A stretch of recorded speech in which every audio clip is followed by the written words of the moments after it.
He said, I was away when I came up with Rockbusters. Yeah, indeed. Absolutely. I was buzzing about writing 40 minutes of brand new stand-up. Yeah. He equated that to coming up with Rockbusters. Should I be insulted, Steve, or is Rockbusters as good as everyone's saying it is? Is it the one good idea? Is it like E equals MC squared was to Einstein is to, Rockbusters is to Karl? What if I do this, Rick? What if I played you some adverts right now? Yeah, and then we came talk back about with some Rockbusters. Yeah. You could make the jump for yourself. Maybe I'll do Rockbusters and show people how easy it is to do it wrong. Adverts, then Rockbusters. And a cup of lovely coffee. Cup of coffee in the cup. Yeah, Cup. I want a cup of coffee. Placebo, this picture, XFM. What's Karl doing? What's he rooting around I don't know, at? but listen, while he's doing that, can I just say happy birthday from all of us to Shan. Her friend Terry said play some Placebo for Shan, so happy birthday to her. That's done. That's done. Cross that off the list. Yeah, that's another thing we've got through Ding, today. Rockbusters, please. Do you want to look at the prizes? I'll have a look at the prizes, see what people can win. It's an email-only competition, please remember that. All right, we've got the Later with Jules Holland Louder DVD. There's stuff on there from the Cardigans, Rollins is on there, Mercury Rev, Sonic Youth, the Datsuns, Queens of the Stone Age. No, wait a minute. They're all great bands, but I think they need a boogie-woogie piano over the top of everything they do. Well, hopefully Jules Holland would have Okay, helped. good, because there was something missing there on most of those tunes. Yeah, current album from Goldfrapp, that's there as well. What have we got this on DVD? The Life of Mammals, the complete series of that. A couple of we've got the Inspiral Carpets, again a 3 CD set of the best of the Inspiral Carpets. I don't know how they strung it over 3 CDs. And the best one-hit wonders in the world ever. And let me see. Oh dear, a 3 CD set. A 3 CD the set. best to Inspire. I'm struggling. I'm assuming CD3 is just the Corals album. Anyway, there's some good feats there. You've sourced some good stuff this week. All right. Well. All right. Yeah. Here's your clues, here's your Rockbusters. Yeah. Right. Cryptic clue, a couple of initials, and you sort that out. Right. First what one. was Dr. Fox on about that we don't sound like proper presenters? It's mad. Go on, Karl. Right. The first one. A customer wanted some paint to darken up a room. Shop assistant knew what to do. Right. Customer wanted some paint to darken up a room. The shop assistant knew what to do. The initials there, CB. Right? CB for the first one there. Right? Second one, it'd be alright if their heads weren't that big. Right? And again? It would be alright if their heads weren't that big. And that's SF. Right? SF? Yeah. And the last one... I know that one. Yeah, go on. And the last one, Chanel have got another perfume out. N-O. Right, Chanel, I've got another perfume out. N-O. You email in ricky.gervais@xfm.co.uk. That's that done. And those prizes can be yours. Yeah. More music, please. Bit of Bob Marley. Any of these going to annoy me? Oh, I've got to stir it up. Yeah. Brilliant. Are any of these clues going to annoy me this week? No, they're all good. Are they really? Yeah. Right. Yeah, we'll be the judge of that. Alright. ricky.gervais@xfm.co.uk. Brilliant. Yeah. Brilliant. My favourite Suede track. No, Stay Together. XFM. Well, nearly time to go. But before we do, a little bit of Rockbuster results. Just checking some of the answers, Rick, and it seems that an awful lot of people have got it right. Go on then. Tell us them again then. Remind us of them before you give us the answers. Alright, Rockbusters number 1 was like this. It was a customer... We're stopping monkey news, by the way, until you start getting some credible ones. Because it's ridiculous. It's not true. No, it seems mad. But no, but it's from the internet again. So anyone can go online, download that story. It's insubstantial. It's get ones from journals or where the source is quoted. Okay, or we're not interested. Or we're not. Well, you don't. Okay. So same with on thin ice. We've pulled this once. We've pulled Rockbusters. We suspended it once, and you came back again. So it's. Do you know what I mean? So go on then. Right, so Rockbusters number 1 was about a customer who wanted some paint, wanted to darken up a room. The shop assistant knew what to do. What did she do? The initials were CB. Sell her black. Right? Sell her black. Sell her some black. You see, I thought Cilla Black, because it's CB, and I thought, well, it can't be, because it's not Seller. It's not Sell Her Black. Cryptic, it's cryptic though, isn't it? No, cryptic doesn't mean it's wrong. Right. They all got it. They all got it anyway, so... It's a bit weird, isn't it? Second one, it would be alright if their heads weren't that big. Right?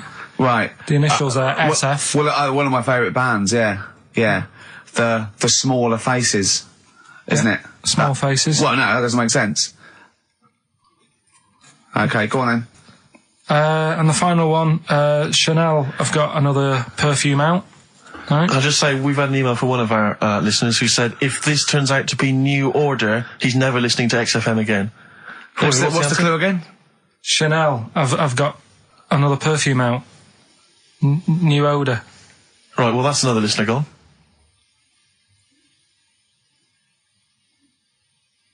What do you mean? There's not a group called New Odour. No, it's cryptic. It's not. That doesn't mean cryptic. Wrong doesn't mean cryptic. It's like saying what animal I'm thinking of. Frog. That doesn't mean cryptic. Sell Her Black. What artist is that? Small Faces works.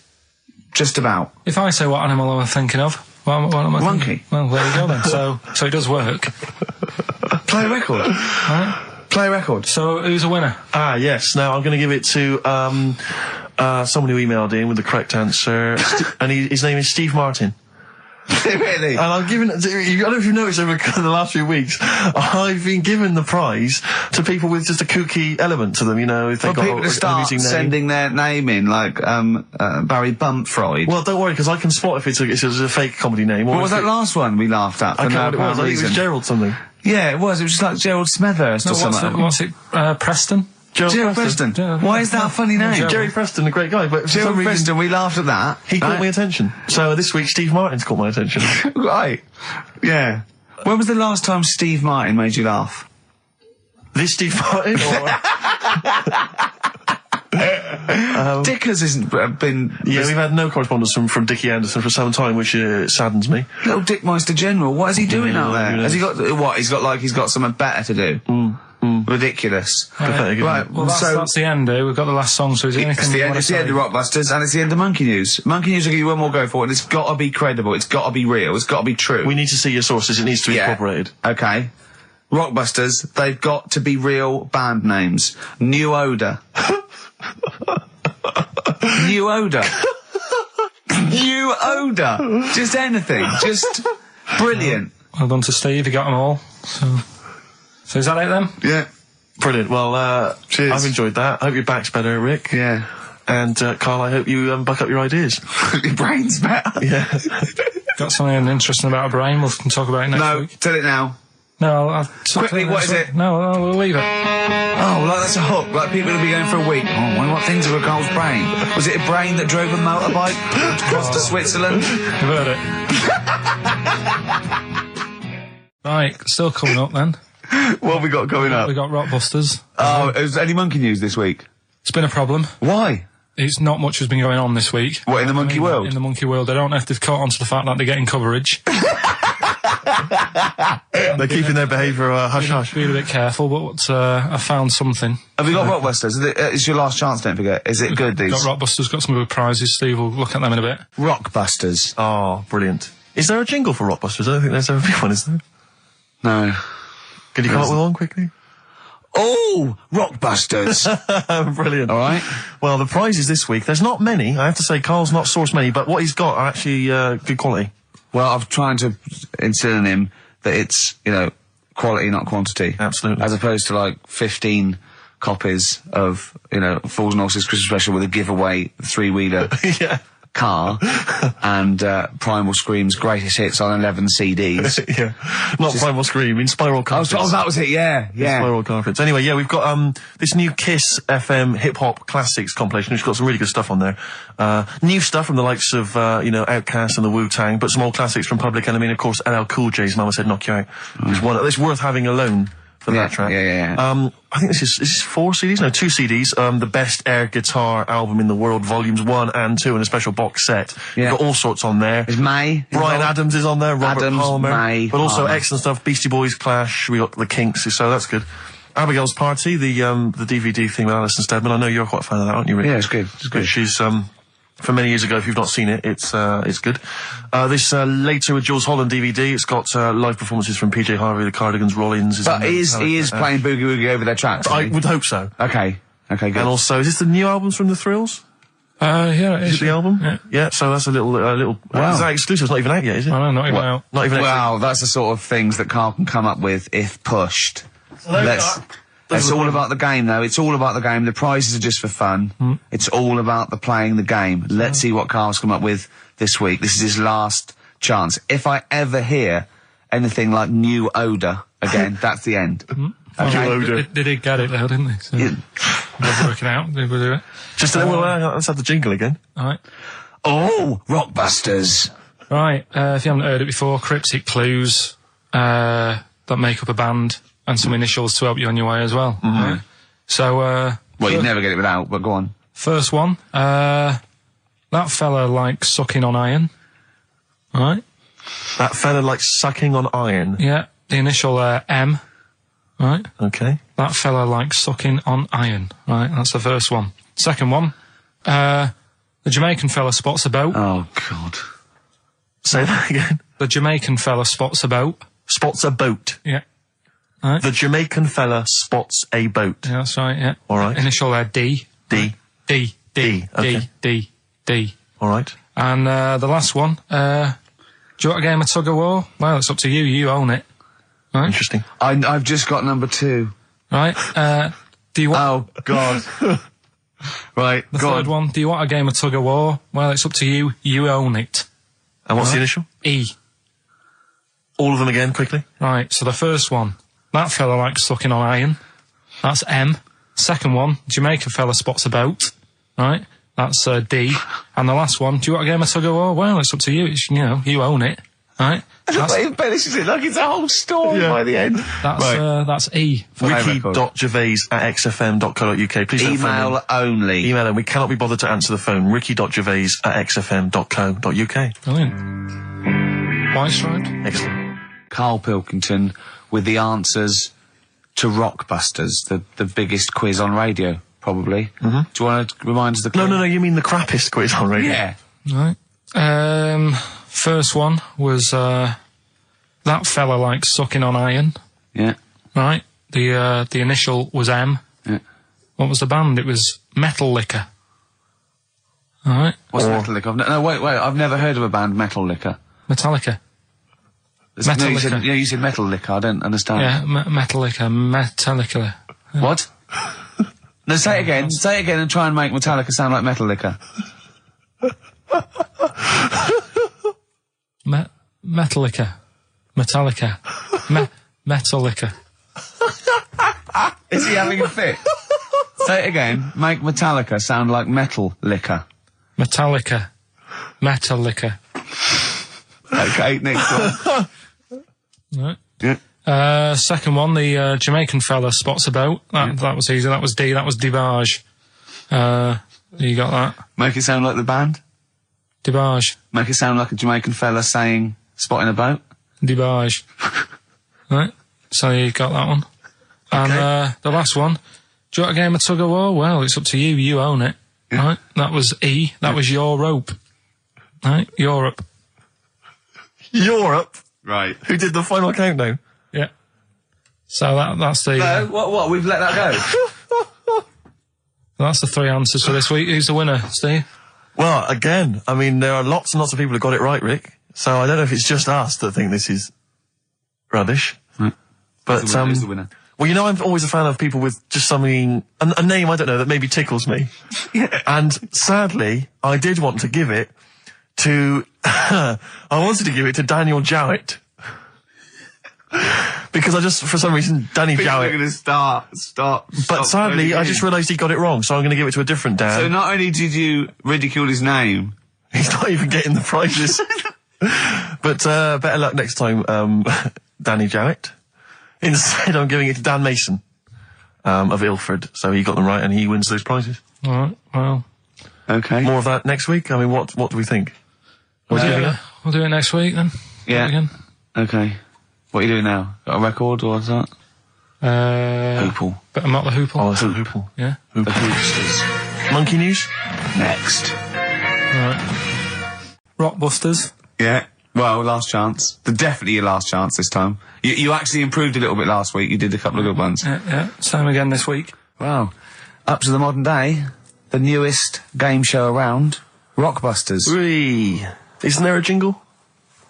It'd probably be something like, oh, Rockbusters. It would be very, along those lines. I've got to work it out, but I mean, let's go with that for now, and they'll be all ready next week. Excellent. The prizes, once again, sourced by Karl Pilkington. I think it's been in the prize bag before, Karl, but good to see it back. The best air guitar album in the world ever. Do they keep sending it back? Is that just one? Is that, it comes through the window, tied to a brick? Actually, there's a lot of good stuff on there. There's the Kinks. Knopfler? Is there Knopfler? Knopfler, I believe, is on there. Is Clapton anywhere to be seen? Definitely Clapton, I would have thought. A Deep Purple. We got Quo, Skinnerd, Mac, Snake is there, Straits, excellent. And, there's all sorts on there, obviously. Yeah. This is always an odd choice, but fair enough. This is the current album by the Yardbirds, their first studio album in 35 years. So the new music station XFM giving away that. Excellent. I suppose it's new music in some ways. A Smash Hits compilation. We got stuff on there. It's Aha, it's Curiosity Killed the Cat. It's all the old favourites. Plus 2 DVDs. Columbo. What Columbo? It's got a couple of classic Columbo episodes there. Suitable for framing. One of the best TV programmes of all time. Why do I get... You can always tell immediately who the villains are. Suitable for framing. I'm assuming that's some kind of art dealer. Yeah. Maybe an artist. Candidate for crime. Presumably some kind of presidential or political candidate. That'd be good, I'm sure. Columbo. I mean... Stab Woman. That was my favourite episode. Stab Lady Wife. I mean, to be fair, I'm not sure why... Who would buy a Columbo DVD? Like, you can't find it on TV. It's on now. It's on now. I guarantee, because someone could maybe email in, is there an episode of Columbo on now anywhere that got cable or digital? I think it will be. Almost certainly. But it is great. And the other DVD here is Cruise of the Gods, which was the one-off TV kind of comedy film that was on at Christmas, featuring Rob Brydon and Steve Coogan. It's good. Williams. So, there's a few gifts there. Not bad. Right, now we get to the real deal. Okay, this is what everyone tunes in for. This is Monkey News, I think. Not the music. Go on. Well, here we go then. Yeah. 3 cryptic clues and that, and just work it out. Cryptic, but easy as that. Email in. It's email in. Right. Well, what's the email address? ricky.gervais@xfm.co.uk. Well, don't say that I know it or care. I think. So the first one, he's got American coins all down his spine. Right? He's got American coins all down his spine. What band's that? What artist is it? Email in. What does it begin with? What? N. I know it. I've got it already. Right. That's rubbish. Too easy. Yeah. Right, go on second next. one. Jeremy Beadle has got arthritis. Right. Jeremy Beadle has got arthritis. Yeah. That's the second clue. The initials there. SLF. Right. SLF. Jeremy Beadle's got a little bit of arthritis. And the third one, Foxy, Shipman, and a country western singer on a merry-go-round. SB, right? So Foxy, Shipman, and some country western singer having a go on a merry-go-round. The initial SD, right? So email in, ricky.gervais. I'm intrigued with that one. I'm genuinely intrigued with that one. I like the fact there's a certain whiff of controversy about it, because Shipman is mentioned. I know, yeah. Oh, a little bit edgy, that. So that's the 3. He's from your neck of the woods, isn't he, as well, Shipman? Yeah. Yeah. I think my mum's mum used to use him. Okay, let's play a record. Well, you want to play a record or play some adverts? Do you fancy some adverts? Oh, I'd rather adverts, yeah. I've got some for you. Well, just get Rockbusters out of the way, right? Because I've got to put these prizes in the post bag now, so I'm shooting off. Yeah, because you've got to go early. So, I don't know how you do your job. You went to Manchester, you went to Madeira, you had a day off because your trousers were wet and you had a cold, and now you're shooting down to Cornwall, you're leaving early. How do you get your work done? You've got one job, me and Steve have got loads of things to do. The man fast at me work, like I said, the prize is ready and packed up. Here. No one's being affected by me shooting off early. Right? Okay. So, Rockbusters answers, got to get them out of the way a bit earlier. Right? So, here they are. First one. He's got American coins all the way down his spine. Yeah. Why would that be? Right? Initial was N. Nickelback. I got all these this week. Right. Second one, Jeremy Beadle has got arthritis. What's going on there? Stiff little fingers. SLF, stiff little fingers. Yeah. And the third one, Foxy, Shipman, and No, and a country and western singer, you said. Now, what's the initial? SD. Yeah, so Spin Doctors. Yeah, I got that. And then I said to you, why is it a country and western singer? And you said Dr. Hook. Why is it Dr. Hook? Why does that give anyone the clue Dr. Hook? A country and western singer. It's just what was in my mind when I thought. Well, there we are. There you go. So we'll change this to Rockbusters, or what am I thinking? You could have had Dre. What's in my mind? You could have had And the Medics. All right? Just think it through. Who's the winner? The winner, very lucky, Sandra Cassidy of Leon C. She gets all those great prizes. You know, we've actually had people emailing in saying, this is the worst Rockbusters ever, because it was too easy, it was boring. Oh. This is just, don't shoot the messenger. Oh, Other dear. people saying, it really has run its course. Some people genuinely agree. Oh, Carl, this must hurt, mate.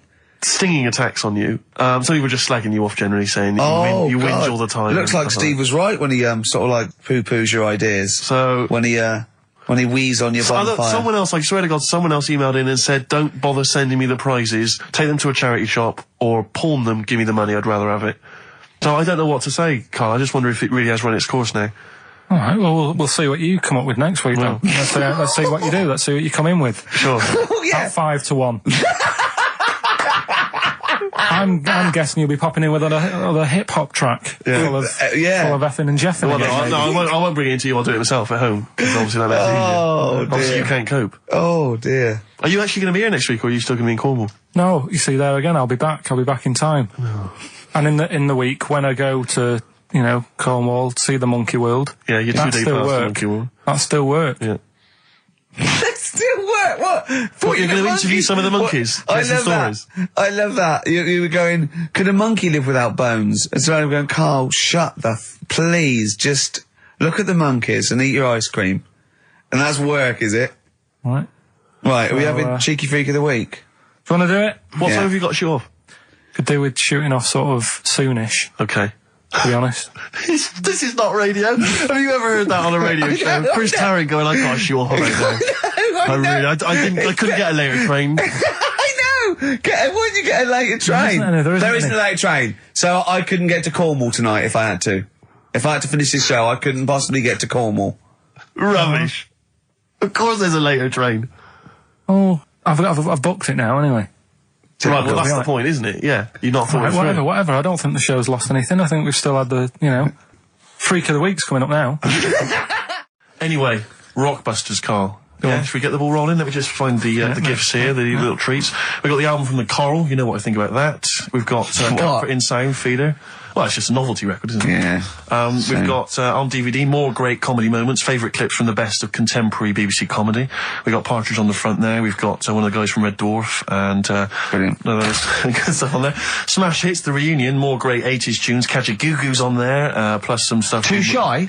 It is Too Shy. Yeah. Actually, let me see if you can guess which one's from Tiffany. I know it. The only one. I think we're alone now. Yeah, I think we're alone. Yeah. Mel and Kim. Respectable. Mm-hmm. Human League. That'd be. Oh wow. What would they have got? Don't You Want Me? Of course. Yeah. Yeah. Lies Take on Me. Yep. Yeah. Well done. Madness. Baggy Trousers. Of course. Kim Wilde. Kids in America. Yeah, so there's just all those treats. If you like a song from an 80s band, it's probably on there. Yeah, okay. Plus we've also got on VHS Graham Norton, some kind of best of compilation from his TV show. So there are the Hold on, is it the one where he talks to sort of female gay icons and looks at the internet? Because that's my favourite one. Right, there you go. Let's do Rockbusters. Right, email only, of course. Yeah. You email in ricky.gervais@xfm.co.uk if you know the answer. Right, first one. Bit of a cryptic clue, if you haven't heard it before. Well, not cryptic, we're wrong. What is Carl thinking? If you go into France by boat, I'd get your fags on there, because it's a lot cheaper. Imagine Bob Holness. Sorry, we're out of time. Sorry, your minute's up. You've won nothing. I was reading that question out. Sorry, right. So what's the... Right, let's do it again. I want it to be exactly the same, word perfect. I bet you it will change all over the place. He's lost it. Go to France, buy yourself a boat. Yeah. Fags are cheaper. Okay. Fingers on the buzzers. You've only got 10 seconds to win the gold run. Okay, first up. Here, I'll tell you what. No, seriously, if you're thinking of going to France, well, don't. Because go on the ferry, get the fags there because it's cheaper. Go on. Right. So that one again. If you want to buy some fags, you're going over to France on a boat. Get them on there because you'll save a few quid. BF. BF. BF. Okay. Right, the second one. This little foreign cafe's growing its own steak. This little foreign cafe is growing its own steak. Yeah. This little foreign cafe's growing its own steak. Go on. D. All right. Right. Okay. And the last one. Is that part of it? Hang on. He's the best, isn't he? He's the best. The Jamaican fella might have screamed this on the Titanic. What? The Jamaican fella might have screamed this on the Titanic. Yeah. What's it start with? It's CD. That one. Jamaican fella might have screamed this on the Titanic. Ricky.gervais@xfm.co.uk. Please don't phone in. If you can get those, we just don't want to talk to you. Better Nelly? Yeah, It's a summer tune. It's a summer favourite. We ought to give those Rockbusters clues again. Yeah, go on.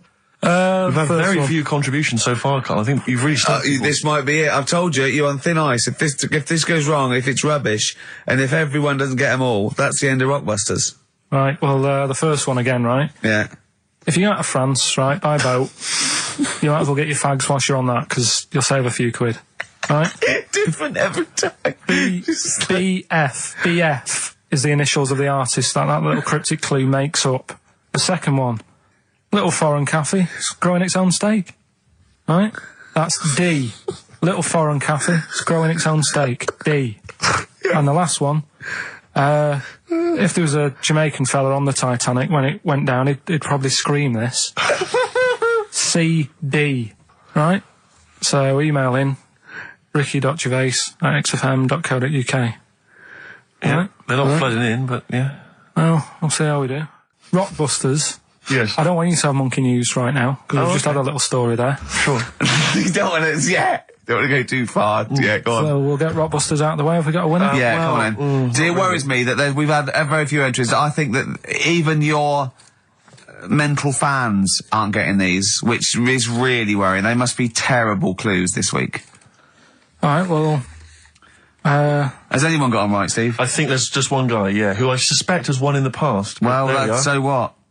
Right, the first one. If you go out of France by boat, you might as well buy your fags when you're on that, because you'll get them a lot cheaper. Brilliant. Right? Yeah. BF. Yeah. Buy it ferry. Right? That's like... What? Buy on ferry. What? Buy on Ferry? What's that? Is that a band? What is it? I don't know what it is. Brian Ferry. Brian Ferry? What's that got to do with buying on a ferry, though? Just because it's quite close to it. Buy on ferry. What? Buy on ferry. Sorry, what's your first language? The second one. That's rubbish. That doesn't count. No, Brian Ferry. Brian Ferry, buy on ferry. There's this little foreign cafe. It's growing its own steak. That's Delamitri. The third one. What? Sorry, what? What is that? What is that? Delamitri. Delhi is a little foreign cafe. Yeah. And a meat tree and that. A meat tree? A meat tree? What were the initials for that? Just D for that. Just D for that? Yeah. So not DA? So you didn't even give him a chance to get the group? Well, they got it. Well, no. No, they didn't. Right, it's the end. Go on, right. Go on.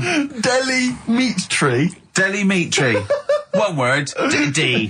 Or any letter. They're growing their own meat. M's in it. Go on.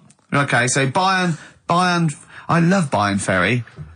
And Oxy Music was brilliant. I love Oxy Music. Go on. Can I just point out, Rick, that, we've David Bowie? Delhi meat tree. Yeah. I don't see why necessarily, Aidan, who emailed in, why he doesn't get to win, because he emailed in dire steaks. Seems to me just as valid, as far as I can tell, but Delimitri it is. And the last one, if there was a Jamaican fella on the Titanic... I'm looking forward to this. With a little bit of fear. Jamaican fella, if he was on the Titanic, he probably would have screamed this. Yeah. That's Christ de Berg. Oh, I don't know what to do. Stunning. So who's the winner? I'm not going to give it to anyone. I just don't... what's the Jamaican bit got to do with it? Just the D. Just Christ de Berg. Say it again. No, I think they've worked it out now. What's got to say it again? Christ de Berg. And who's that? What? Who's that? Who's what? Who's Christ de Berg? Chris de Berg.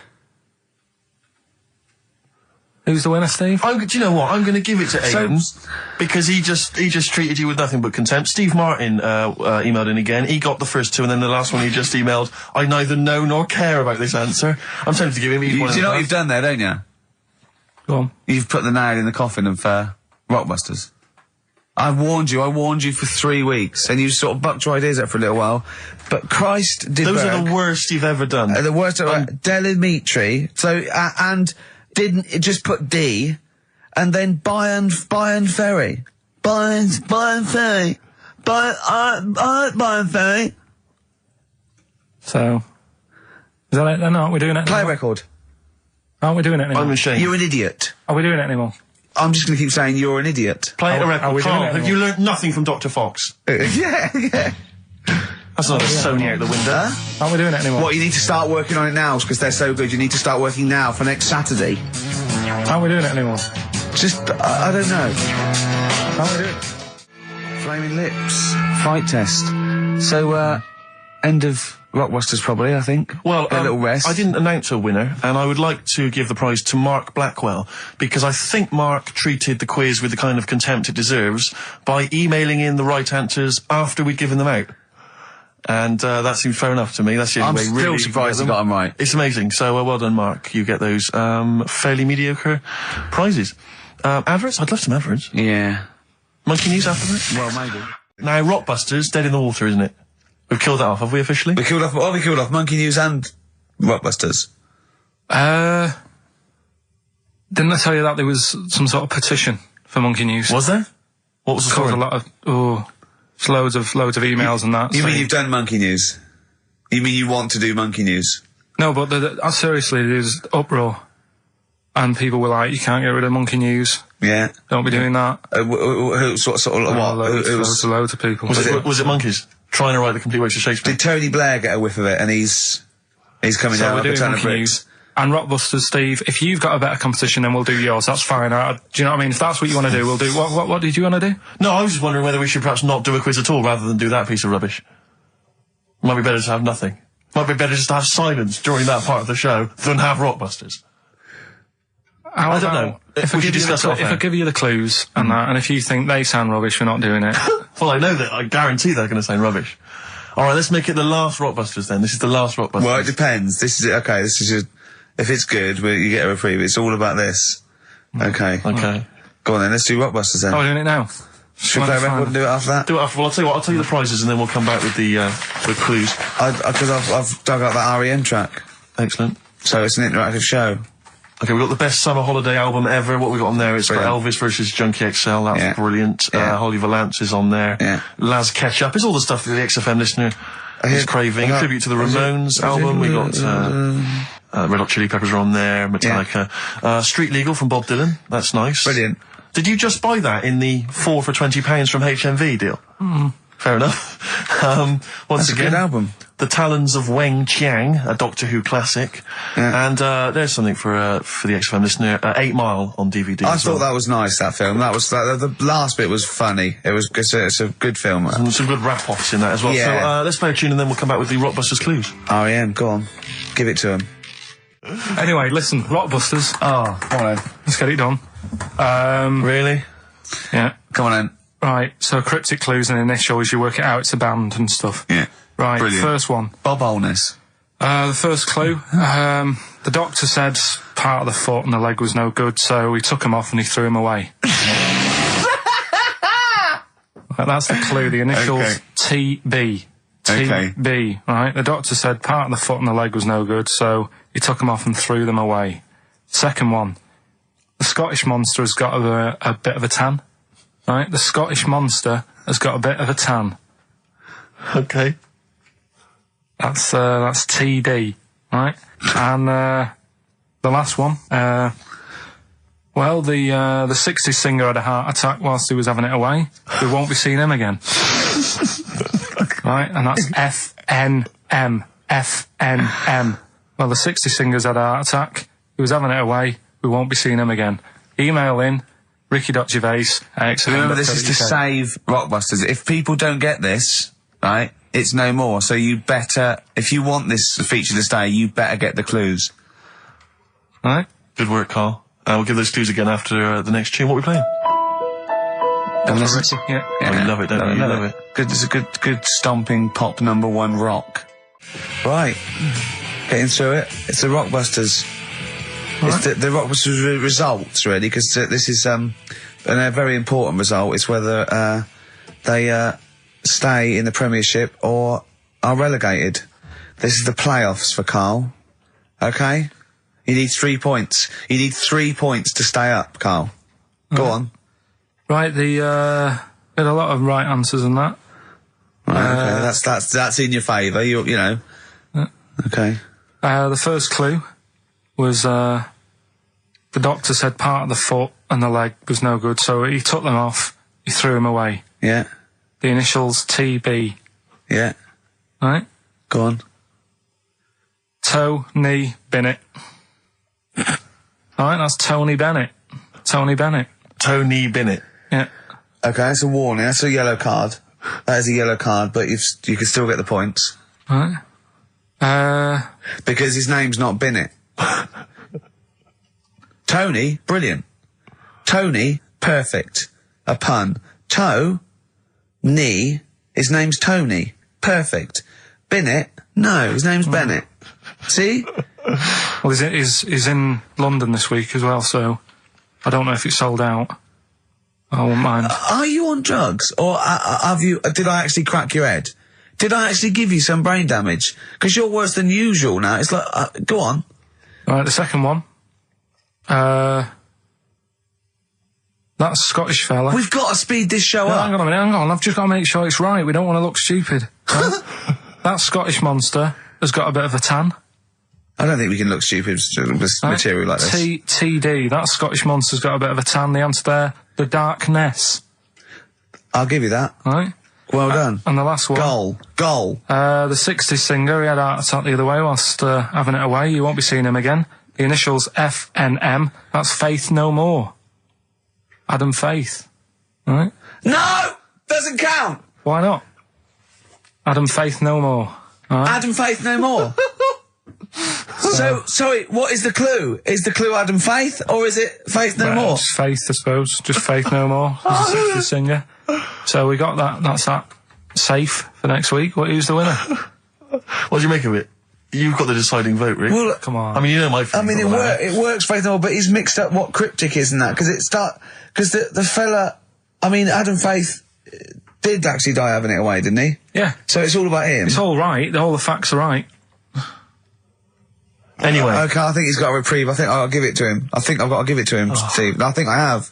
He actually pulled that out of the bag, that one. There's no Jamaican fellas seeing icebergs or, Whitney Houston. The closest he came to is Bennett, and I'll let him off that. I've got to be a fair ref here. Well, fair enough, and well done to, I'm always a fan of names that for some reason just strike me or tickle me. Yeah. And this week the lucky winner is, Dave Suckling.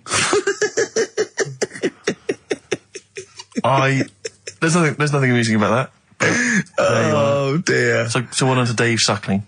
Okay. Suckling wins it. Suckling takes the prize. He takes the prizes, and well done to him. I guess there's more of that next week, and we're fast approaching the end of the show, Rick. I know you are excited about that, as am I. Well, I know, but the best to come, because we've still got Bruce Springsteen coming up now, followed by Monkey News. All right, Monkey News It's after amazing. What an amazing show this is.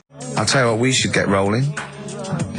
Rockbusters. No. All right. No. Well, he has done it. He just said that he was worried about it because we said it's the last one. What do you think, Carl? I just don't think... I mean, can I just say now, Carl, seriously, I'm only responding to what we're getting on the email, which is people do not want Rockbusters. They really... There's one guy here who is... He says... it's James Pooley. He says he's preempted Carl by giving my answers to this week's quiz. I don't know what the clue would be, but his answer is no van ear. Nirvana. Yeah, good. Nirvana, yeah. That sounds like one. Number 2, he's just guessed. I don't know again what the clue would be, but the answer is Kid Creosote. Yeah, that's good. That That's a typical Rockbuster. That is brilliant. That's a better game. And the last one is Harry Seacombe. Yeah. Yeah, that would be good. So, I mean, maybe we should reverse it so people just... and we have to come up with a clue for them. And we win the prizes. Yeah. Have you got prizes ready as well? It's all there, but... Oh, I feel sorry for him now. What the prizes would have been.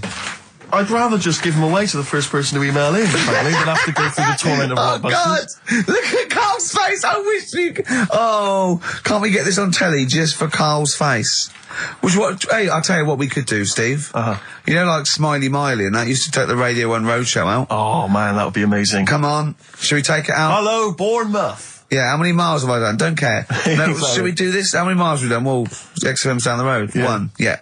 Should we take it out the road just so they can see Karl Pilkington? To be fair, though, I mean, you're not really keen to leave W1, are you? Well, we wouldn't. Right, so where exactly would we take the roadshow? We'd do it outside. Outside the building? Yeah. Right, okay. And what would we do? It's called a roadshow because it's in the road, I imagine, isn't it? And we'd give away T-shirts? Throw in T-shirts, and then we'd have a band. Hat. We'd have band playing. What was that band playing tonight? I forget, something Diesel, was it? Yeah. See, instantly forgettable. I mean, that was my point, really. we could have them on. Yeah, great. Yeah. We'd get a couple of celebrity pals down. Someone from Big Brother 2. That would be ideal. Well, Josh, the other little gay fella. Yeah. He'd come on, just wave. Yeah. I'm beginning to like the idea. Yeah? Brilliant, yeah. So we'll have Josh, something Diesel, we're playing the Bull and Gate tonight, whatever it is. Yeah. Right, I'll throw out some T-shirts. Yeah. And then Karl will do a live Rockbusters. Yeah? Well, I don't know. Do you want it? I just think that ruins it slightly. It would just bring the whole afternoon down, Rick, I think. We get it sponsored by someone. Yeah? No? Well, I'm just trying to inject a bit of... Read the prizes, what they would have done. There's a PlayStation game here. I guess it's maybe not been released yet. It's a little demo of that. What's this? The American Song Poem Anthology. I don't exactly know what that is again, but lots of songs on there and a couple of compilations, arbitrary compilations, the Club Anthems compilation, the best summer holiday album ever. Wow. You've certainly sold it to me, Steve. The best air guitar album again. Brilliant. And an old edition of Only Fools and Horses. So, you really haven't put the effort into the prizes, Karl. So if that's the prizes, if that's the whole point of the competition, and they're the best prizes you could conjure up, in God's name, how bad are the clues this week? That's why he doesn't want you to do it, Karl. All right, we won't bother. Forget it. Doesn't matter. Good. Excellent. Well, that's resolved. Brilliant. Crazy beat there on XFM 104.9. Right, we're going to do Educating Ricky instead of Rockbusters. Incidentally, on the subject of Rockbusters, we just had an email from Phil. He says, I could do with this week's rather shoddy array of prizes, as I'm doing a car boot sale tomorrow and need a bit more tact to fill the table.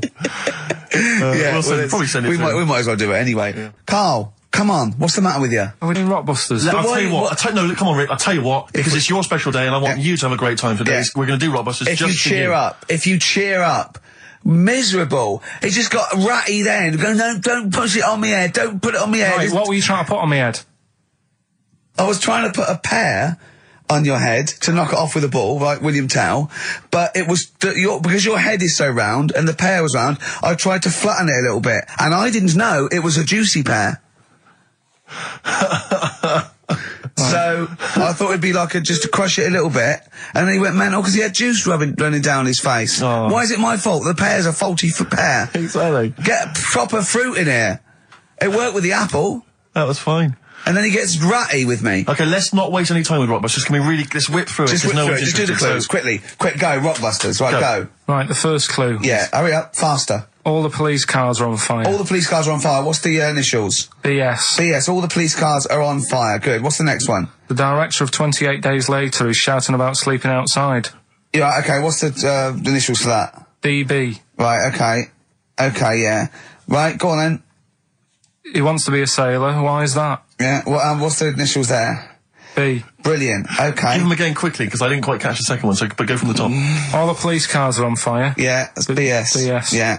The director of 28 Days Later is shouting about sleeping outside. Yeah, okay. DB. Yeah. Right? He wants to be a sailor. Why is that? Yeah. B. B. Okay, then brilliant. Okay, now Carl, you going to cheer up now? Email only, Ricky Gervais at virgin.co.net. Radio 1 Roadshow. Smiley Miley. So have we got a recap on Rockbusters anyway? No, just do has anyone got the right answers? Has anyone got the right answers? Let me just check here. Here's one from someone who just says, he's given an answer. Answer to number 1, I. Number 2, don't. Number 3, care. Right, okay, is he close? Has anyone got 3 answers?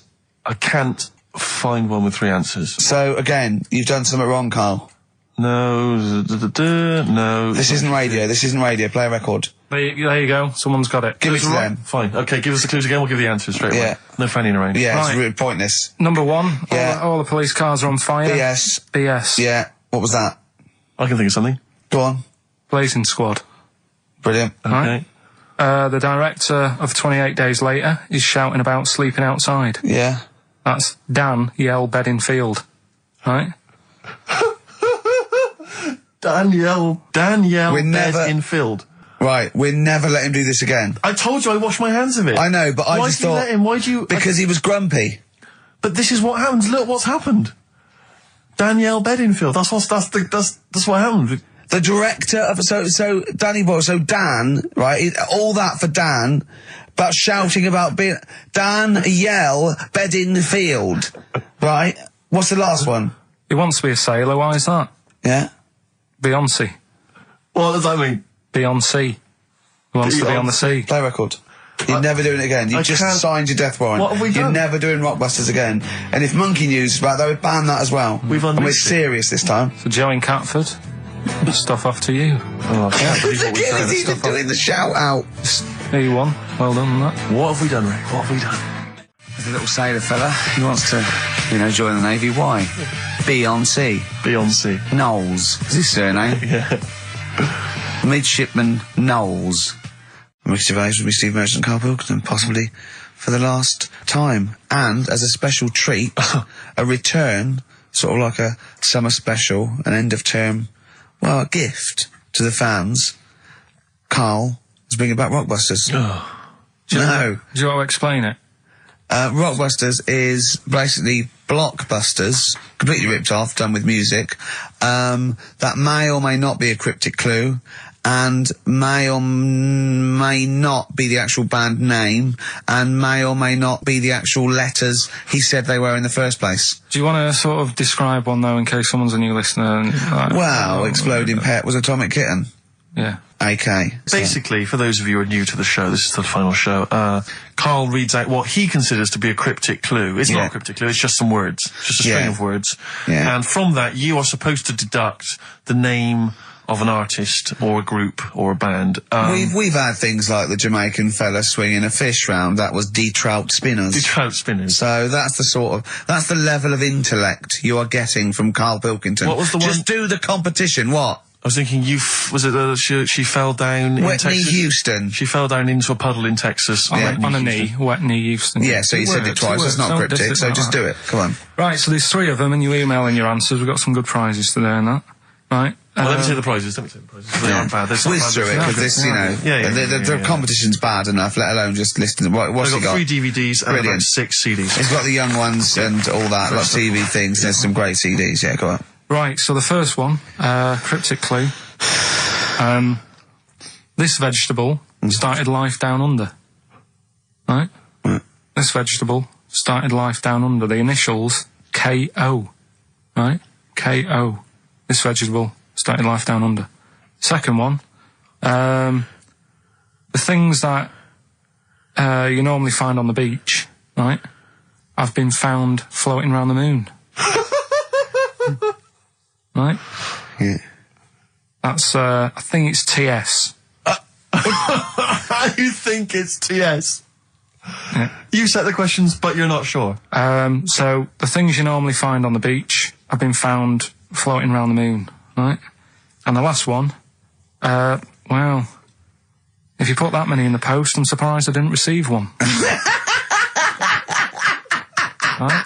He thinks they're great! Well, he thinks he's brilliant! Well, you know, if you put that many in the post, I'm surprised I didn't receive one. Is it acting? He did all the...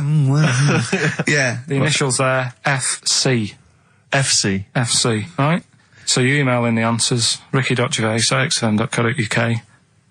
Win that Hey, stuff. let's slam dunk in some sounds. Well, slam dunk some ads first. Okay.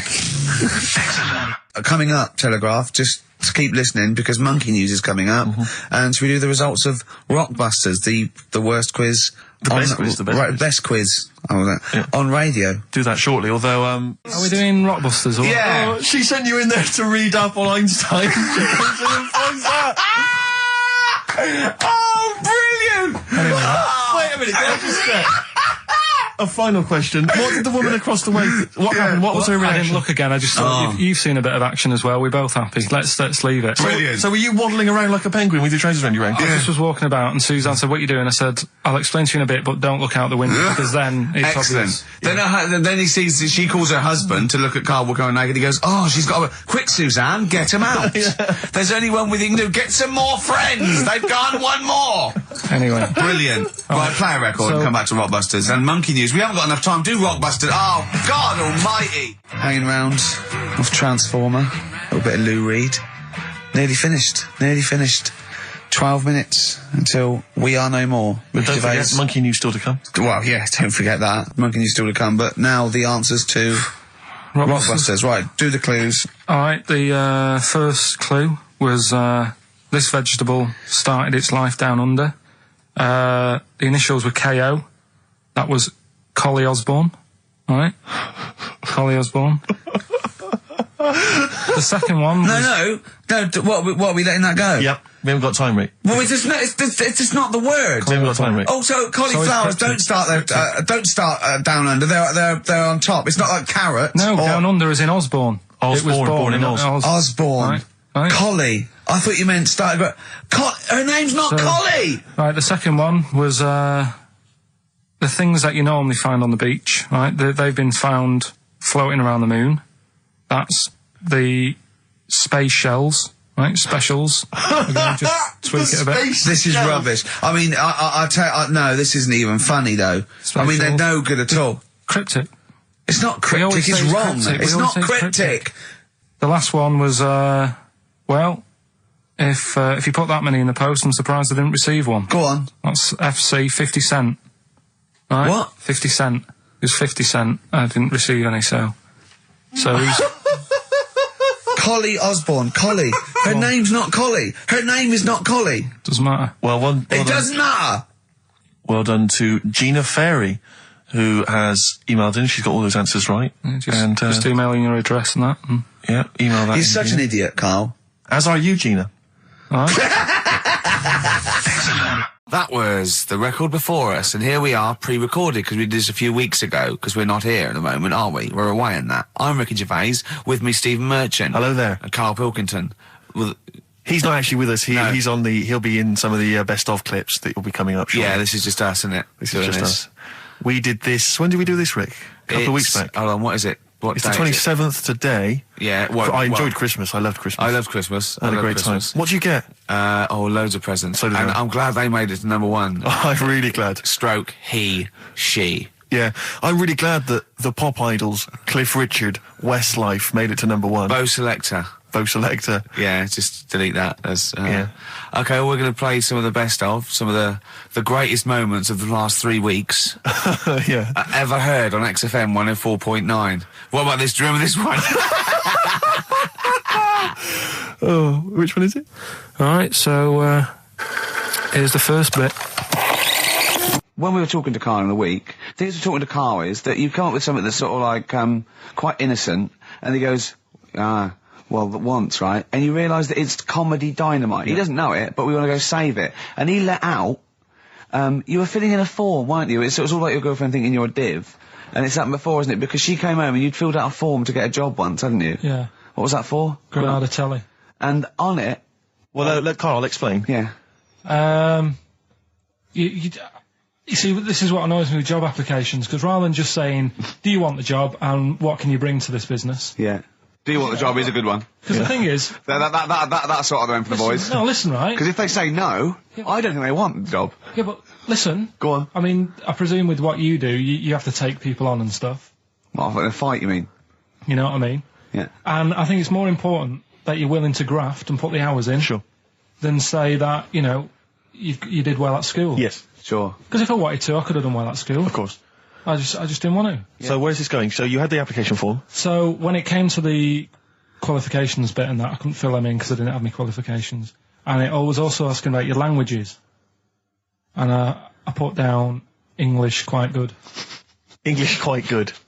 And his girlfriend came over and seen the form that he'd sent off. This was a copy of it. Yeah. And so she went, oh, you know what I mean? So that's what started, you know, the disappointment. So they're going to get that and think that you're not English. I don't think I've got it. It was ages ago. Right. How long ago was it? Oh, well, it was when I was still in Manchester, so 5 years ago. I don't think you've got to know. I think you'd... That could be a long list. I mean, there's probably a lot of admin problems in that organisation, but they probably... But what I meant by it is that I can speak English, but I don't know all these long words that people use all the time. Yeah. Oh, God. Oh, can I just tell this quickly? In the week, I'm talking to you now, the listener. Usually I don't. Yeah. Karl said, about embarrassing him on air and that, and he's worried about his education, and he was worried about not knowing long words. Like, we come up with any long words. And he said, no, I was scared, you were going to ask me something about, someone, and he's Eastern European leader. His surname is Milosevic. And Karl said, so I learnt it this week, and learnt it so you can't catch me out in case you start. I said, what? And he said, he thought about it, and he went, Flobodan Milosevic. Got the surname right, though, didn't he? So what's his name? Right? What's his name? That's how Bill and Ben would address this leader. How would they have said it? Flobodan Milosevic. What's his name? Slobodan Milosevic. Yeah. Well done. Chris Campling did a review of the show. Right. And basically said that Karl Pilkington is a creation of Gervais and Merchant. Well, if only that were the case. He said, he started off saying he liked the show. Yeah. He was excited. Said it was a good show. A lot of the jokes. I'm already questioning his critical faculties. Yeah, exactly.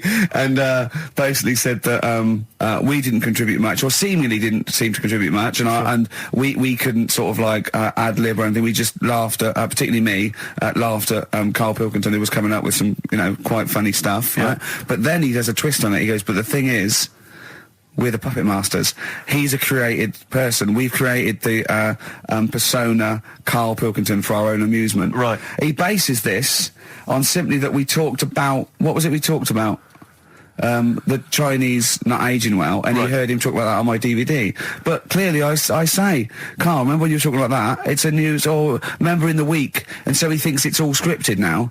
Imagine if this show was scripted. I'd be ashamed. Yeah. If this show was scripted, I would send back the BAFTAs for the actual shows we've written, and I would say... I'm not having a go at Chris Campling. He's nice about our other work. He likes The Office, and he likes my stand-up and everything, and he likes the show, but he's saying... Because we're not spontaneous, we scripted this and invented Karl. So he's like, we've invented another Gareth. If we had created Karl, I would not have squandered a character that good on this poxy radio station. Absolutely. Also, does he know that we spend about 3 months on half an hour script? So how long does 2 hours of drivel? But the main thing is, as if this could be scripted, it's dreadful. It's shocking. Or maybe this is scripted. Hang on, you've lost me there. Let me just check the script. Maybe Chris Campling does not exist. Maybe I've made him up. I don't know what to believe. See, the name doesn't wash with me. What was his name? Chris Campling. Sounds odd. That's something that I made up, isn't it? Campling's almost like a joke. It's almost like a gay name, isn't it? Oh, he's a Campling. So I think this is scripted. Yeah. I think I've probably made this whole link up, and Karl is a creation. Campling, that's not a real name. No. I made it up. I should have come up with something better. Yeah. Sorry. Down to the River by Bruce Springsteen on XFM 104.9. So, that little fella in the Times thought Karl was just a puppet. We created him. He's an actor. What's his actor's name? Brent Hogwell. we got him from Spotlight. Brent Hogwell. This stupid, dopey Mancunian accent, he just puts that on every week. Yeah, exactly, yeah. Yeah, he speaks rather like Hugh Grant. Yeah. And we just got this whole world around him. We set a whole... What do you think about that? He had his head shaved, especially. Exactly, yeah. So yeah, would he think that, maybe if he's looked online and seen me head and he's noticed how round it is and that, does he think it's sort of been morphed into that shape just for the show, just for 2 hours on a Saturday? Yeah. You spend 5 hours in prosthetic makeup like John Hurt in The Elephant Man. Everything about him was made up. Yeah. We created him, because I remember coming up with Auntie Nora. Oh, yeah. You said, Rick, we need another character. I said, what about giving him an Auntie Nora? Doesn't sound convincing, I said. Yeah, and you said, what is it about? I said, well, I don't know, she farted for 5 minutes and she's got a fanny like a split tennis ball. No one's going to believe that. Yeah. Oh, that brings us neatly... Well, let's put that to bed now. So, Chris Campling, honestly, we do not script this shambles of a show, and Karl Pilkington really is like this. If you want, you can meet him. I'd love to send Karl for a drink with Chris Campling. Can we do that? And then he'll eat his words. Chris, if you're listening, honestly, this isn't a stitch-up. As I say, I'm not having a go at you. It's a very well-written article. It's very, very fair. I love just complimenting on his grammar. Yeah. It's a very well-written article. No, I'm saying we're not having a go. You've typed that beautifully. It's not like he snagged us off. I would just love him to meet Karl Pilkington. People in the street come up to me and say, is Karl like that? And I so want them to meet him. Yeah.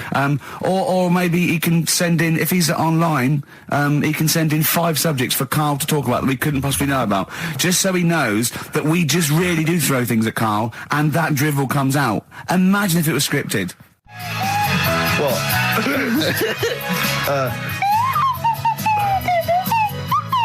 Someone's left one of those little things in here. It's brilliant, isn't it? It's amazing. What are they called, those things? I imagine they're just there. I was thinking of being in the front row at a Morrissey concert and going, can I just play along? They are brilliant. I don't know what kind of sign that is. I don't know. It's only used for when Kenneth Williams sees someone undressing. Yeah. That's the only time that is used, that noise. Exactly. That is brilliant. But it's like it was specially created for the Carry On films. Yeah, we need... I don't know what it is, but we need something when I walk in and see someone changing. Well, what about this? There is a light that never goes out by the Smiths.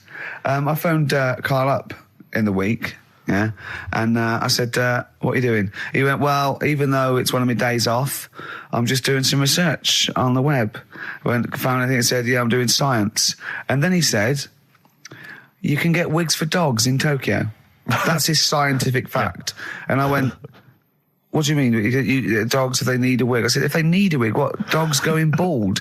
And he went, like, this is fine to him. He went, it's a stressful city, Tokyo. The world's all right with Karl. He's always got an explanation. I've only ever seen him confused once, when in Edinburgh he looked out of his window one day and he saw a bloke putting a parking ticket on some rubbish. Yeah. And that genuinely confused him. Yeah. He couldn't work out, could you? It's a bit weird, isn't it?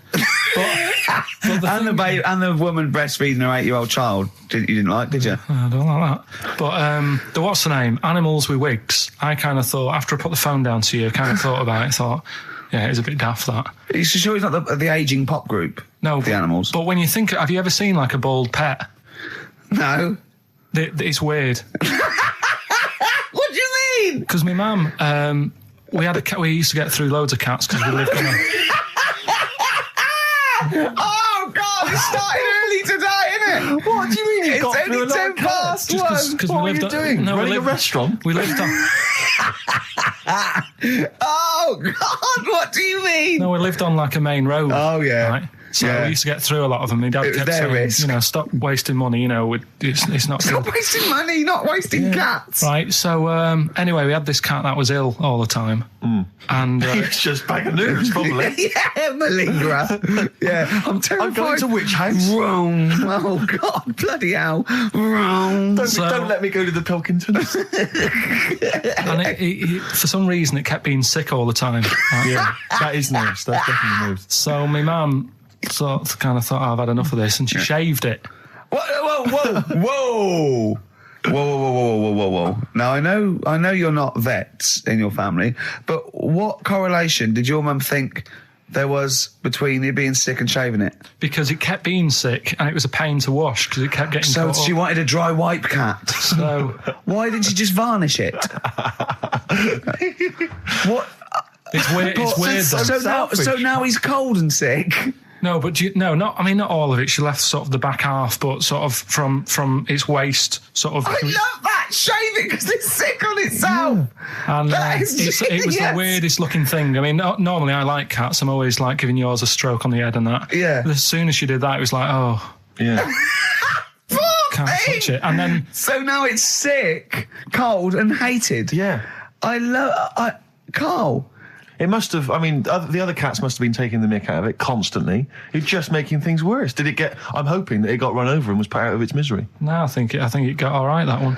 Or is that the... Yeah, it did get run over. It did. Oh, God. Oh, dear. How many cats do you say you've got through? I'd say whilst I was living at home, I mean, it's still on the increase even though I'm not there. So whilst I was there, probably 5. God. Wow. Oh. Yeah. And were you upset each time, or you just got used to it? It's one of them things, isn't it? Like I've said before, when you first see something, it's a bit of a shock. Do you know what I mean? It's like the Elephant Man or whatever. Yeah. First time you see him, it's that sort of, oh, look at that. Yeah. Do you remember the first time you saw Steve? No, I'm not being funny. Do you remember the first? Yeah, but I've said this before. It's always, then you get used to how people look and you don't... No. I'm going to burst. You have to play a record. No, but... Because I just see Steve's face. No, but I've got used to it. Shut up. This is XFM 104.9. I'm Ricky Gervais with me, Stephen Merchant. You're listening to the best of, basically, Karl Pilkington. Just check, because there are rules in place, aren't there? Yeah. There was a big bust up in the week. I'm only allowed to wind him up. I'm not allowed to wind him up socially now. I'm not allowed to... What am I not allowed to do socially? I think squeezing the head socially has been crossed off. Right, okay. And I agreed to that because it got to a head where, Carl was really upset and he was thinking of just giving it all in, weren't you? Yeah. Yeah. Why was that? Because you were just winding me up too much. Yeah. I mean, do you want to bring it all up again? I don't mind. What was I doing? It was just... I mean, I should say now that there was a conversation where we were all sort of really walking on eggshells. It was frosty. It was a conference call, and Carl was on one end. And I'll tell you, I was very much a media. I was very much a UN mediator. What do you think of that, Carl? It was difficult to sort of keep it serious when I'm saying stuff like, I'm sick of you putting a Burger King bag on my head. Do you know what I mean? Yeah. There's a part of me that's like, I can't believe we're doing this. What I like about it is that I'm laughing and going, well, I won't do that anymore. And he's going, you can still do it on air. And like today, I came in, I went to squeeze Eddie, went at 1 o'clock. I love those rules. Yeah. I love those rules. Well, between the hours of 1 and 3 on a Saturday, you can squeeze his head, you can put a Burger King back on his... I can't wait. It's terrible. Oh, but dear. That all started last week as well, really, because I got in a bit earlier to do an edit for you on some track that had swearing in it, right? Yeah. So I get in early, he comes in, first thing he does is go to sort of squeeze me head. And my reaction was, not now, do it later. As if it's all right to do it later. Yeah. So that's kind of what made me think this isn't normal. We should just point out, when we say squeezing your head, what exactly does that mean? I put my hand on the front. I do 2 experiments, right? Yeah. One is the side, because you can crush an egg sideways, so I think that's more dangerous. Right. And I actually put my elbows out, and I pressed like a vice, and I really go for it until it really hurts. And the front one it shouldn't hurt so much, if my experiment's right. I don't know. Well, it was all this that sort of, built up. Sure. And the research that you're doing there, Rick, is that going to be available online at some point? Well, that was the problem. That's what I was saying to him, because it kind of started last week. Well, it's been going on since we've known you. Yeah, really? Yeah, but I just upped it last week. It got out of hand a bit. I upped it to when I think it got to ahead on Thursday when I filmed it. That was it, yeah. That's right, yeah. I brought in a cameraman to film me torturing him. And there was some people from the 6th floor being shown round. Yeah, some management and that, showing probably clients round. Sort of, they've probably been on all the different floors, same what all the different radio stations do. Fox. This is XFM, the sort of this sort of noise going on. Yeah. You see them all look down and saying, don't do that, right? Sure. They might want to spend a load of money. Yeah. Right? Yeah. And he's doing that, he's wrestling with me, he's filming it. So that's when I just thought, It's mad, isn't it? And then when we were having the argument on the phone, I was saying, has this been some sort of experiment? Yeah. He did. He said that, and of course I lost it. Yeah. But it's all good now. Do you want to squeeze his head before we play the next I record? won't at the moment because we've got to get on. It's not right, and that annoyed me as well because I was trying to find out where he was going. I was filming him. I was going on waiting for Carl. Told Johnny he's meeting a mate at 6, which annoys me on 2 counts. And I'm just doing it to the camera, so I'm gonna follow him and just turn up and go, all right, where you been? But then when I came and he went, I'm meeting a mate, and he told me where it was. So I told him that spoils my fun. Of course. Because you'd want to just track him down. I don't want him to like it. Yeah. Which is pulled the rug under my carpet now that he's going to let me do you know what I mean? It's just, it's a little bit annoying. Right, is this talking about diets and stuff, right? Go on. They've come up with a drug that, they tested it out on a mouse, right? They said, it's a problem that weight is a big issue in the world, and, a lot of people are depressed, and that, probably like Rick Waller. Well, right? I'm depressed looking at Rick Waller. Well, Oh. I mean, you could sort out Rick by, Jono is an old man, he's got loads of money. He's not old. No, but he's getting on a bit, right? He's about no, my hang on a age, minute. What I mean is he does his own shopping, right? So I bet it's Sorry, hard. what do you mean? Because he's like, how old is he? 35. Right? He's got loads of money. He does his own shopping. So when he goes to the supermarket and he passes, the sponge cake section, it must be tough when you've got loads of money to burn that you go, just one more. Yeah. One more. Look, we are getting close to libel here, I think. No. But I'm saying how it is because Right. I've tried losing a little bit of weight. Have you? And it is difficult when you're in Waitrose and you see a little chocolate muffin and you think, well, one more and I'll do without. Do you like a little chocolate muffin now and again? Yeah, right. Is that your favourite thing? So the thing chocolate is, and Let him muffin? finish his point. So the thing is, right, now with Rick, he lives at home with his mum. So why doesn't his mum just say, I'm going to buy less this week, and if you eat it all, you're not getting any more? Yeah. That's sort that Does out. he live with his mum? Sharp shot. I bet he does. I bet he does. So you don't actually know if this is true or not? No, but anyway, right, so this drug they've come up with... They've tested this on mice, haven't they? They've tested No, I'm worried if they haven't tested it on mice. Thank God for that. It's definitely been tested on mice. Definitely. They fed a mouse a load of cake, Yeah. right? And it went a little bit chubby, and he said, right, stop a minute. And then they gave it this drug that makes you lose weight. Yeah. And its weight went down, but the only bad side effect was its eyes were popping out. Well, that seems to be fine then. Let's give it to Jono. There doesn't seem to be any problem. Oh, Rick should get some of that. Hey, Struth, Doc, look at these. Oh, Jesus, Jono, your eyes are popping out. That happened to the mice. Sorry? That happened to the mice. But what do you mean? That's the option. What do you mean that's the option? So I love the fact that your choice is either be like a fat, happy man who has the odd sponge cake, or a stick man with eyes on stalks. I mean, Steve's chosen that. All right, calm down. I sorry, thought we were mate. slagging off Rick Waller and Sorry, fat mate. people. Sorry, Let's mate. have a go at the fat people before we start on me, Rick. Yeah, no, I didn't. I You know forgot. what I mean, it's like...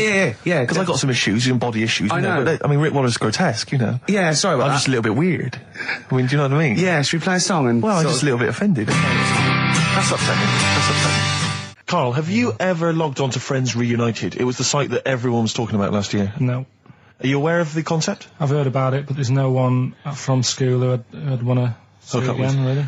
So basically, for those that don't know, you have to log on to his website, and then it helps you track down your old schoolmates if they've also logged on and stuff. And we took the liberty, really, of looking on the Friends Reunited site and typing in your school and trying to track down any of your old mates. We didn't get in touch with any of them, don't worry. We didn't do that. We're We not don't going to want you surprise to. you with them now. No. But I was just interested to know, like, some of your thoughts on some of the names that I could run past you. I mean, these are people from your year. Just tell me if you recognise the names. Sarah Morris? God, yeah. Remember her? Go on. You're grinning. What's the thought? Go on. No, just, she was alright. She was a popular one. What does that mean? She was nice. Yeah. Okay. Okay, what about Darren Buckley? He was one of my best mates. Was he really? Yeah. Seriously? Yeah. What do you reckon he's doing now? Do you still keep in touch? When my mum and dad were still in Manchester and they had a butty shop, he used to go in because the Bucky's was next door. I know the way you paint a picture. If you did this in your history exam, Carl, you will walk it. Go on. So your parents had a butty shop. There was a bookies next door. Yeah, and he liked having a bit of a gamble, so he used to, I think he works for some insurance company. Do you think that his fiancée Beth knows he's got a gambling problem? Or that his 2-year-old son Lewis? No! Yeah, they live in Cheadle Home. Hume. Cheadle Hume.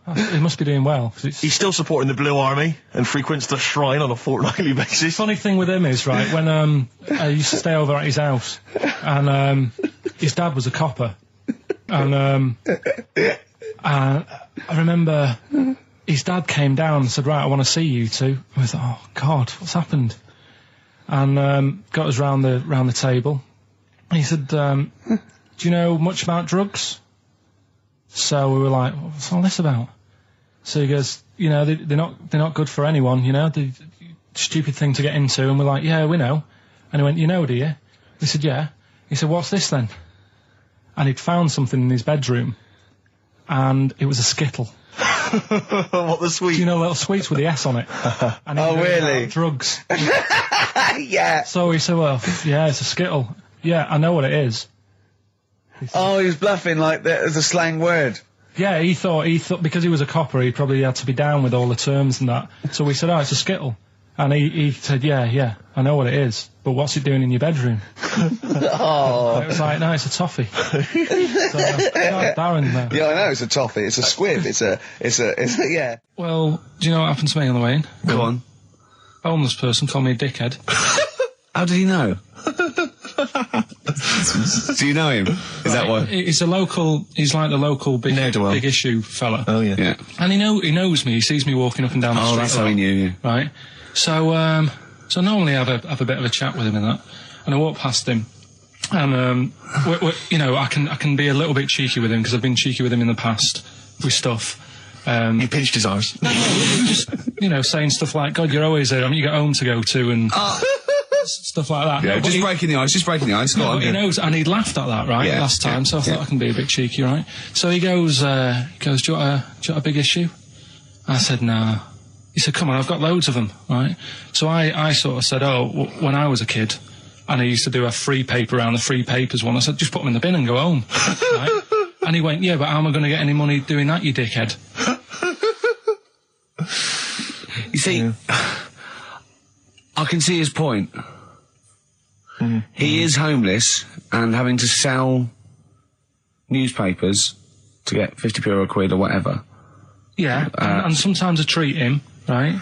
And today I didn't have any money. I had a takeaway last night, and I normally give them a quid, and I felt bad not being able to do that because I didn't have any money on me last night. Right. I couldn't look him in the eye. Did you explain this to the homeless person, the traumas of the takeaway without the tip?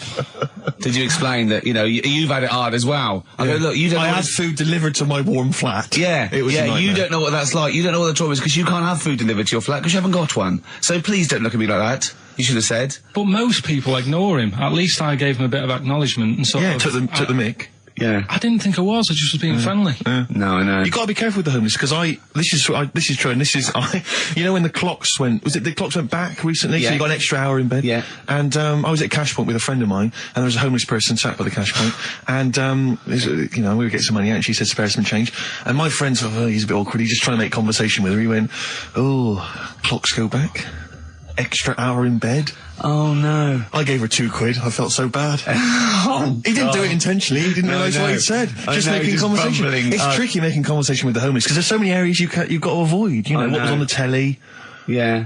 You know. Although I get recognised by homeless people and think, are they? I don't know where. But you got to remember that's very much your demographic, Rick. Yeah. You know, people who watch TV through the window in Dixon's. In Dixon's. Yeah, there was the regulators on. Yeah. Well, they can smell the alcohol on you. They think you're one of them. You're listening to the best of, basically, Karl Pilkington. Like Cole, she's a girl and I'm a man. Good that, innit? On XFM, 104.9, Ricky Gervais, Steve Merchant, Karl Pilkington. As ever, Rick, there's always someone who steps in to defend Karl. Okay, what is the defence? Here's an email from Scott Coomer. He says, Karl is actually right. I've got an A-level in statistics and probability. It doesn't matter how long they have and how many monkeys you have. You cannot guarantee they would type the complete works of Shakespeare. Infinity makes it probable they would get it right, but not definite. Yeah. Well, yeah. Yeah. That's what I was saying. No, you weren't saying, Karl. You don't understand it. Infinity sort of sorts it out. That if they do anything, they nearly do everything, won't they? No, I mean they'll give it a good shot. No, that's not the point. But the I'd point be is surprised if they did one page right. Right, listen. It's not to do with consciousness. It's not to do with them aiming. They are just bashing away at the keyboard. It's like they're used to show that there isn't consciousness. They chose the chimpanzee because it can type, presumably, hit the keyboard. It's because they hadn't come across you at the time. Yeah. It's to take out thought out of it. It's to take out reason and trying, right? It's just random. They're saying that if you typed enough things, if the computer was left typing everything, if you left it for an infinite amount of time, and they chose Shakespeare because there is meaning behind it, and it's difficult to get it exactly right, to show you that infinity would come up with it's not just Shakespeare, it's every novel. It's everything. Fairly eloquent there from Gervais. A quick riposte, please, from Karl Pilkington. No, I'm just saying, what I don't understand, if it hasn't read it, then how does it know where it's going? Listen, right, Can I just explain to people, right? Some people have said, why are you cruel to Karl? He drives me mental with things like that. What do you mean, well? Let me just take a breather. How do I do your editing? He keeps coming in the week. You know that I work here properly, in the week, don't I? Yeah, I've got a proper job, should be 9 to 5, but I normally get in at about 8 o'clock and work. A lot of people get in at 8 o'clock. Working hard, trying to do my job. 3 times this week, I've been rushing around. I walked past my little studio. He's sat in there, all right? Now, because I've got this sort of job, I can get away with it. I said to him, if I was a doctor, would he keep coming to me practice? If you were a doctor, there'd be severe problems with the NHS. Imagine that. The standards would have lowered so much if you can arrive at the hospital, you're a doctor. Pop in, I'll go to lunch, don't we? We have a little lunch break, don't we? I go, come on, let's go now. He goes, I'm busy. I go, come on, let's go now. He's going, you're doing me head in. Well, when I was talking about the monkey conundrum with Karl, he said to me, right, if I had a day off work, and I was, say, watching the TV, and with one hand I was typing a typewriter, would I type Shakespeare? I mean... Yeah, but you see, there's certain things. We were talking a little bit about this stuff the other week, weren't we, when we said, you were going on about Einstein, and I said he's not that good. E equals MC squared. It sounds good, but I've never used it and that. Right? I've never used it! You haven't used 2 and 2 equals 4, Karl! The fella with an apple fell on his head. It could have been anyone sat under that tree. Do you know what I mean? It's just annoying. Lucky. And Newton gets all the credit for his laws of the universe. Well, other people were working whilst he was having a lunch break under the tree. So in a way, it's like he didn't deserve to have that success story. Again, forget the apple and the tree and whether he was sitting down having a lunch break. It's totally irrelevant. Yeah, but what I'm saying is there's certain things that will just happen. It's like, I think we were talking when we were out eating the other week.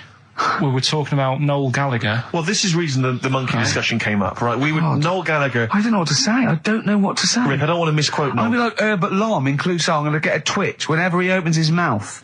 I don't know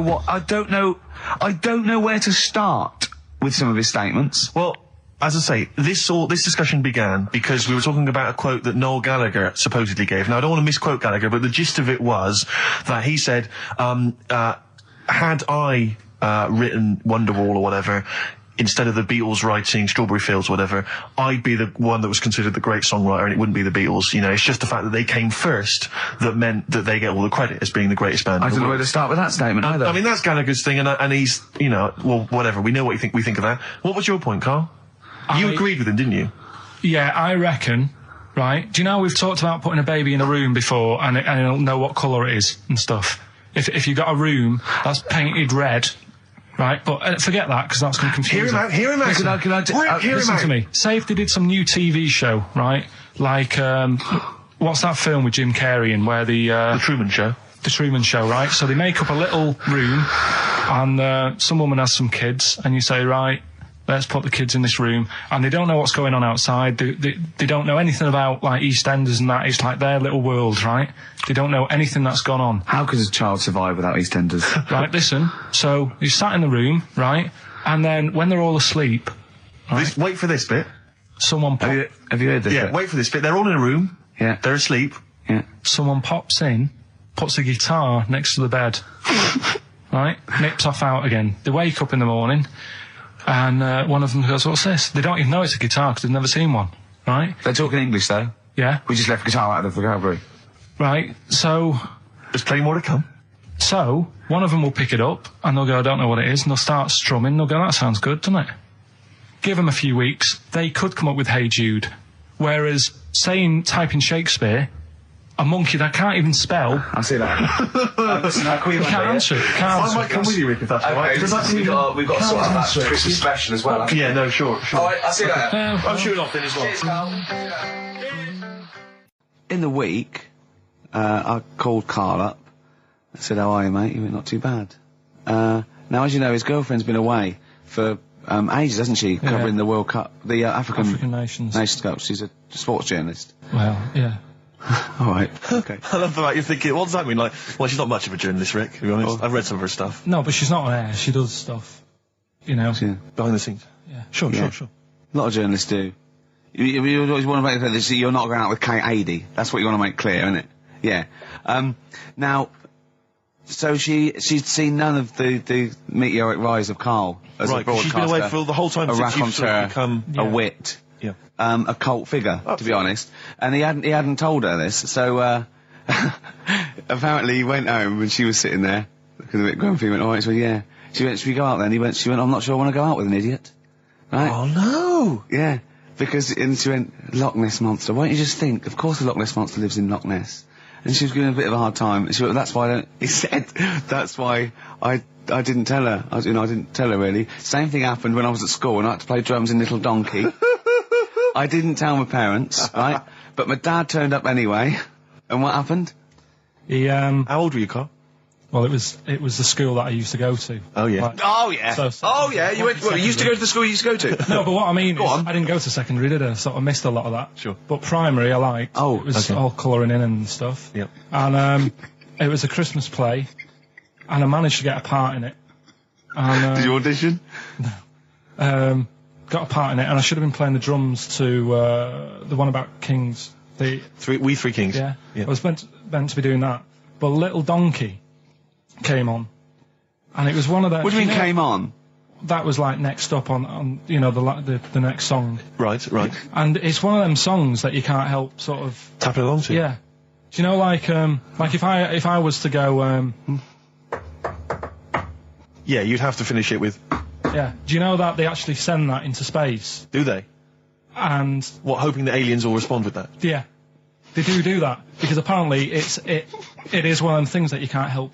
What, even if you're an alien life form? Yeah. They know that, do they? But anyway, What, because they watch Star Trek or something? Hello. Knock, knock. Yeah. seriously, Is it true, like, if you send out knock knock into space, they have to say that? Oggy, oggy, oggy. Ah, that is You look great. into it. Seriously. Oh, hold on, what's something out there? What's a little green fellow? That is great. Yeah. So anyway, That is Little Donkey is like one of them tunes that you can't. And I was there, and I had the drumstick, and I thought, oh god, The drumstick. I could feel myself. And anyway, Just wanting to do it, yeah. I started going along and playing Little Donkey, which I wasn't meant to do, but it went down such a storm. What, were there people like parents and that dozing off, and then suddenly they heard your version of Little Donkey, they thought, wait a minute, now it's really picking up. What do you mean? I'm glad we paid £1.50 for this. What do you mean it went down such a storm? I'm going, hold on, was it like when People have Ringo... lighters in the air. You know, like when Ringo joined the Beatles, now Yeah. going, boo, Pete Best, but he went... Yeah, they And I went, whoa! Oh, No, God. but the teacher just said, oh, it went down really well, you can do that again tonight, Right. when you're in it again. But anyway, so my dad was there, and... And you hadn't told him about this performance, so no, I he never just did. turned up I off never his own did. back. I never took the letters home and stuff to No. show my mum and dad, because it just put me off. So, anyway, he turned up, don't know why, he must have heard from someone else's dad. Yeah. He turned up, and he swore about me, which... Did he? I don't... Could you use Do you think a word it's allowed that's... to be said? The word? Of course it is. Right. If you got a kid in the car or anything, you can turn it down now. Yeah. Right. But he said, there was a guy stood next to him with a camera, big video camera, filming it, and he said, yeah, film it, but try and avoid getting the twat in the hat in the shot, because I had one of those porters, you know, the little round pork pie hats on. Right. This is so sad. What, was this a nativity play? It was about Jesus and stuff. Yeah, well, there was a porter there helping him with his bags. Of course it was, I forgot. I mean, Mary and What, Joseph, managing the they got stable? there. Yeah, because it was the hope, you know, because the inn was full. Yeah. But I think the porter doubled up with the inn and the stable. Right, that was nice. So of him. he carry bags over, yeah. Yeah, no, so yeah. You're right, though. I don't know why I was wearing one of them, but I was. And your father said that? And how did you know your father said that? Did you hear it? About it later. Oh, he told you about it later? Yeah, I was talking about stuff I'd done at school, and he said, "Oh God, remember that?" And I spoke to him the other day about it. Right. And oh God. shame. So that was the end of your sort of drumming career, really? Because it could have been. I mean, you know, the audience loved it the night before. Yeah. You could have been who knows, a whole new world for you. Yeah. Have you done any stuff? I've never drummed. I wish I had, man. That is That's a movie story, but and that's why you don't, and you don't tell, your mum and dad don't know you on the radio, do they? Think when they were down the other weekend, they had to come in here. I just said, "Oh, just go in and press the buttons." Because they could listen on Sky Digital, couldn't they? They could do. But you wouldn't want that, would you? I don't want that. No. Play a record, and I want to talk to you again a little bit about this later. Yeah. This is the Best Of Show on XFM 104.9. I'm Ricky Gervais, with me Stephen Merchant. Yes. I hope you're enjoying the Best Of. Bit of David Bowie. When's that ever at anyone, Steve? Never. Lady Stardust off Ziggy Stardust and the Spiders from Mars on XFM 104.9. I'm Ricky Gervais, Steve Merchant. Karl Pilkington is in the middle of educating me. Educate me. Did I tell you the time when the doctor said I was going to die? All right, keep talking. Right, ages ago. Must have been about 15, right? And at lunchtime there was this. We used to have a choice of stuff to do at lunchtime, right? We used to have like a burger place that had an arcade machine in it, right? So we used to go there and play on that and have a burger. Or there was this baker's, right, that my mum worked at, and did great cakes and stuff, right? So she used to like bring some home and that, but she couldn't always bring them home every night because, you know, they'd cost money, and she used to get them for free. And they used to say they'd rather chuck them away than give them to the staff because there's a chance that the cream might be off. Right. Right, so they used to chuck them round the back. So I used to go around the back with my mate and eat a load. Brilliant. Eating out of bins. No, it wasn't out of bins. They were still in trays, but they just stacked them up near the bins, right? So this got out. I mean, it used to be chocker. Once the school found out, everybody used to go there, and it'd be like, well, have a cake. The headmaster crawling through, fighting the kids off. Right, so I'd have, you just eat, 6 jam donuts or something, and then you'd spend your dinner money on the arcade machine. Brilliant. Right? So it was a good afternoon, really, right? So you'd do that, and this one day I must have had 6 or 7 jam donuts, a few Congress tarts. What's the Congress tart? I love them. I can't get them in London, right? So I'd have some of them. And if anyone can get a Congress tart for Karl in London, please let him know. So anyway, this day, that was just a normal day. Do you know what I mean? You'd twice a week, you'd have a load of cake. In your life, yeah. Yeah, so normal day in your life. Were the frog boys there with the webbed hands and the big heads? And the horse in the settee? But the day after one of these days, I had really bad cramp in my belly. Right? Okay. I was like in agony, could hardly walk. So I said to my mum, you could hardly stagger to the free cakes. So, I was in absolute agony. I said, I don't like doctors, but you'll have to get a doctor in because I don't know what it is. I can't walk. She gets the doctor round. I won't say his name, but he said, well, doesn't look like he's got long left. Blimey. So I was a bit like, hang on a minute, I've only had a few cream donuts. Yeah. My mum was panicking. Sure. He went. My dad came in from work. She said, something's really bad with Karl. I think it's serious. The doctor said he ain't got long left. So he said, what? He said that and just left? So she said, yeah. He said, I'll have to call him then. So he called him up, said, what's all this about? Karl hasn't got long left. How long's he got? So he goes, I was only messing. It's just had some bad cream. Can you believe that? Well, the thing is, I like the fact your mum didn't ask any questions. I know. She didn't go into detail. Can you explain more, doctor? No, I got to show off. But she doesn't. I don't want to diss you or your family, but I imagine if I was there, I'd have known the doctor was joking. Yeah. That's all I'm saying. I mean, I sound very arrogant there, but I imagine he went, what's he been doing? Yeah, I had about 6 cream cones. Oh, right. Oh, wow. He hasn't got long to live then. I'll see you later. Yeah. That's what I think the doctor did. Yeah. I just like the idea your mum just let him go. Yeah. Terrified, thinking, well, I'm not going to probe him. He's that's it then. Dad comes in. Hi, honey, I'm home. Anything happened? The doctor said Karl's going to die and then left. Did he? I'll call him. But anyway, that's why these sort of things fascinate me. Rockbusters Yes. I don't want you to have monkey news right now, because we've just had a little story there. Sure. You don't want to, don't want to go too far. Yeah, go on. So we'll get Rockbusters out of the way. Have we got a winner? Come on then. See, it worries me that we've had very few entries. I think that even your mental fans aren't getting these, which is really worrying. They must be terrible clues this week. All right, well... Has anyone got them right, Steve? I think there's just one guy, who I suspect has won in the past. Well, There we are. so what? Right, the first one. If you go out of France by boat, you might as well buy your fags when you're on that, because you'll get them a lot cheaper. Brilliant. Right? Yeah. BF, Yeah. buy it ferry. Right? That's like, What? buy on ferry. What? Buy on What's Brian Ferry? What's that? Is that a band? What is it? I don't know what it is. Brian Ferry. Brian Ferry? What's that got to do with buying on a ferry, though? Just because it's quite close to it. Buy on, buy on ferry. What? Buy on ferry. Sorry, what? That's the What's your first one. first language? The second one. That's rubbish. That doesn't count. No, it's not. Brian Ferry. Brian Ferry, buy on ferry. There's this little foreign cafe. It's growing its own steak. That's Delamitri. The third one. What? Sorry, what? What is that? What is that? Delamitri. Delhi is a little foreign cafe. Yeah? And a meat tree and that. A meat tree? A meat tree? What were the initials for that? Just D for that. Just D for that? Yeah. So not DA? So you didn't even give him a chance to get the group? Oh, they got it. Well, no. No, they didn't. Right, it's the end. Go on, right. Go on. Delhi meat tree? Delhi meat tree. One word. D. Or any letter. They're growing their own M. meat. M's in it. Go on. Okay, so Bayern, I love Bayern Ferry. And Can I just point out, Rick? Oxymusic was brilliant. I love Oxymusic. Go on. Can I just point out, Rick, that we've had David Bowie?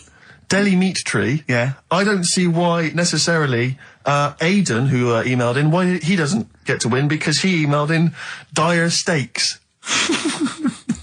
Seems to me just as valid, as far as I can tell, but Delhi meat tree it is. And the last one, if there was a Jamaican fella on the Titanic... I'm looking forward to this. With a little bit of fear.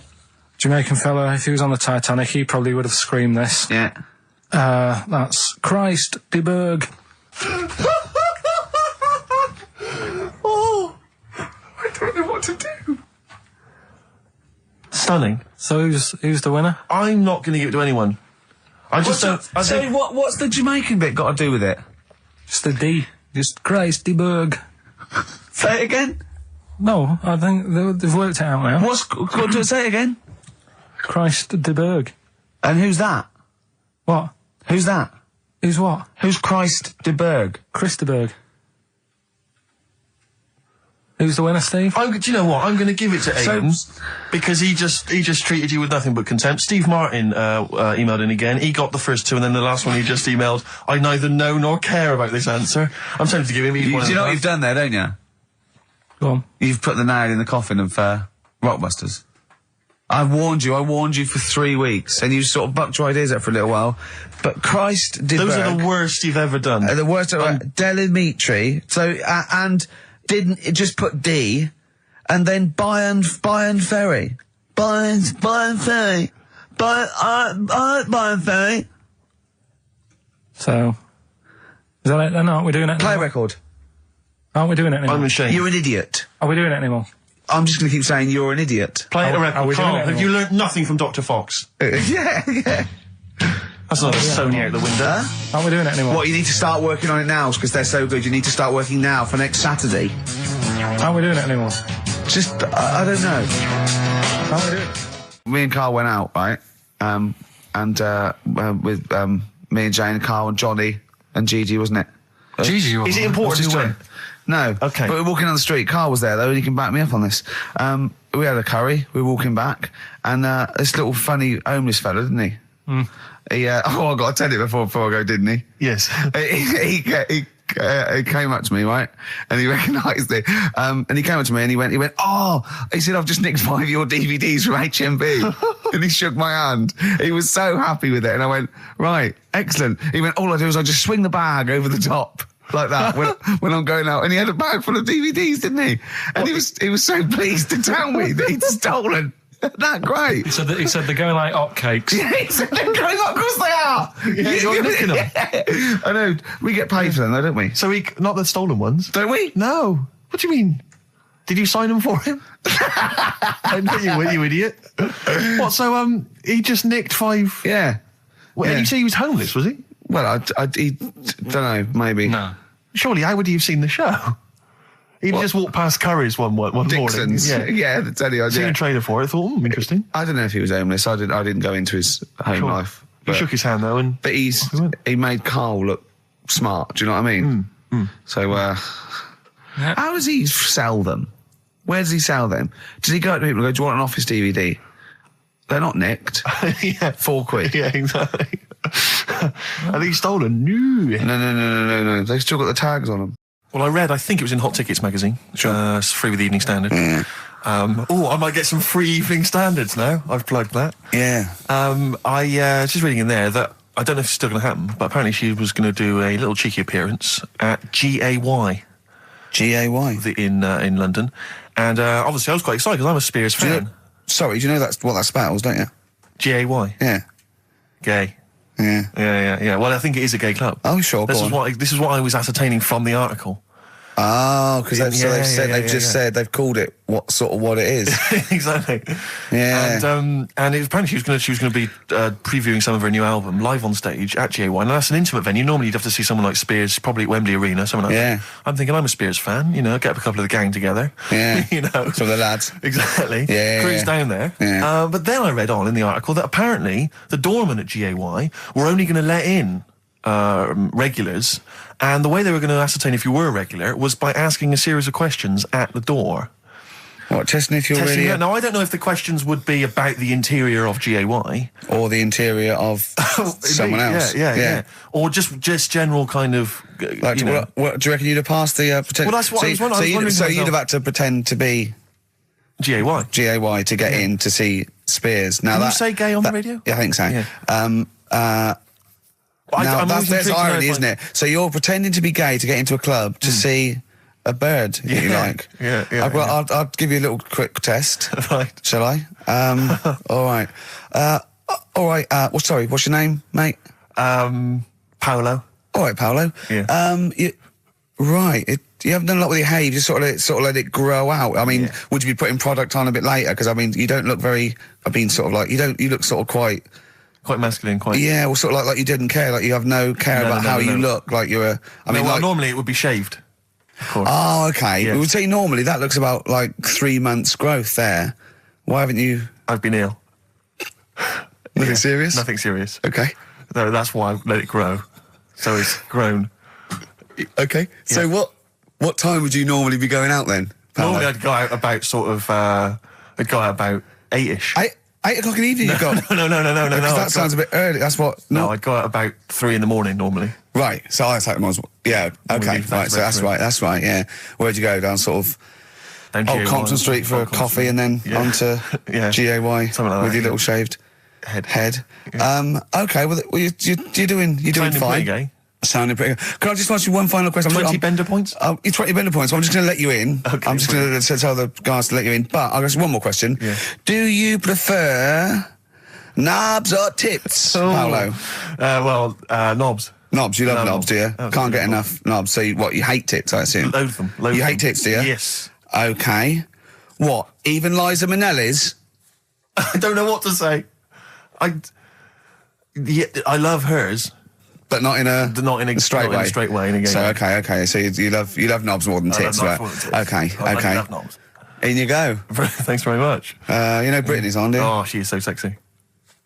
Oh, see, that's what would give me away. Like the Great Escape. It's just the last. Yeah. You just. Well, you're. I think you're probably a bit bi. Right. Yeah, okay. but I mean, going anyway. Thanks very much. Okay, the drinks are quite expensive. Oh, I thought so. Pop your shirt off, will you? Hey, Outcast on XFM 104.9. I'm Ricky Gervais, Steve Merchant, Karl Pilkington. You all right, Karl? Yeah, not bad. Yeah. Just when you were talking just now about, like, like the gay stuff. Yeah. Right. I don't know if you saw the thing the other week about the fella who's on that quiz show. Oh. Sort of Oh, right, okay. gay Who? fella, straight, sort of man, woman thing. What are you talking about? Tell me what did you see? Tell me what you saw. It's This is like a kid come running in and he's seeing something frightening. Could be an alien, could be a ghost, could be a paedophile, and you've got to get exactly what actually saw out of him. Right, what did you actually see? It's just this fella who's a woman. Right. Right, okay, right, try and talk like a human being. Right. It's a quiz show that's coming on the telly, and it's this woman. Right, is it a fella who's a woman, or is it a woman? Bit of both. That's why I'm talking about it. But what do you mean? Is it a pre-op? Is it a transsexual, a transvestite? Is it a ladyboy? Is it an hermaphrodite? What is I'll tell it? you about it. Well, tell me. I'm telling you. It's a woman. Well, it's a man. Oh, forget it. Listen. Play a record. No, listen. come on. What? It is a man. He is a man. Well, Oh, Christ's sake! it's a TV program where they've got this man who's Transvestite or television? It is a transvestite, yeah. So- but the problem is, I'll tell you just because you don't know about it. The program is I don't know. I still don't know about it. I don't know anything about it. Still, I don't know. It's a woman, man, woman, TV program. Look, TV. no, it's a man who is now sort of half a woman, and A man who is now half a woman. no, well, this is what's weird about it. He's got the top half, but not the bottom half. What do you sorted mean? He's out. got breasts and a wig, but he's still got his boys downstairs. He's Why got do you do that? his caps and the boys What are do you do still that there for? with his Y fronts. Why But is that? upstairs, he's got a lovely pair of dumplings. Why do that? Well, he's halfway through. But why not get it all done in one go? Maybe he couldn't afford it. Well, wait until you've got all the money. That just looks a mess.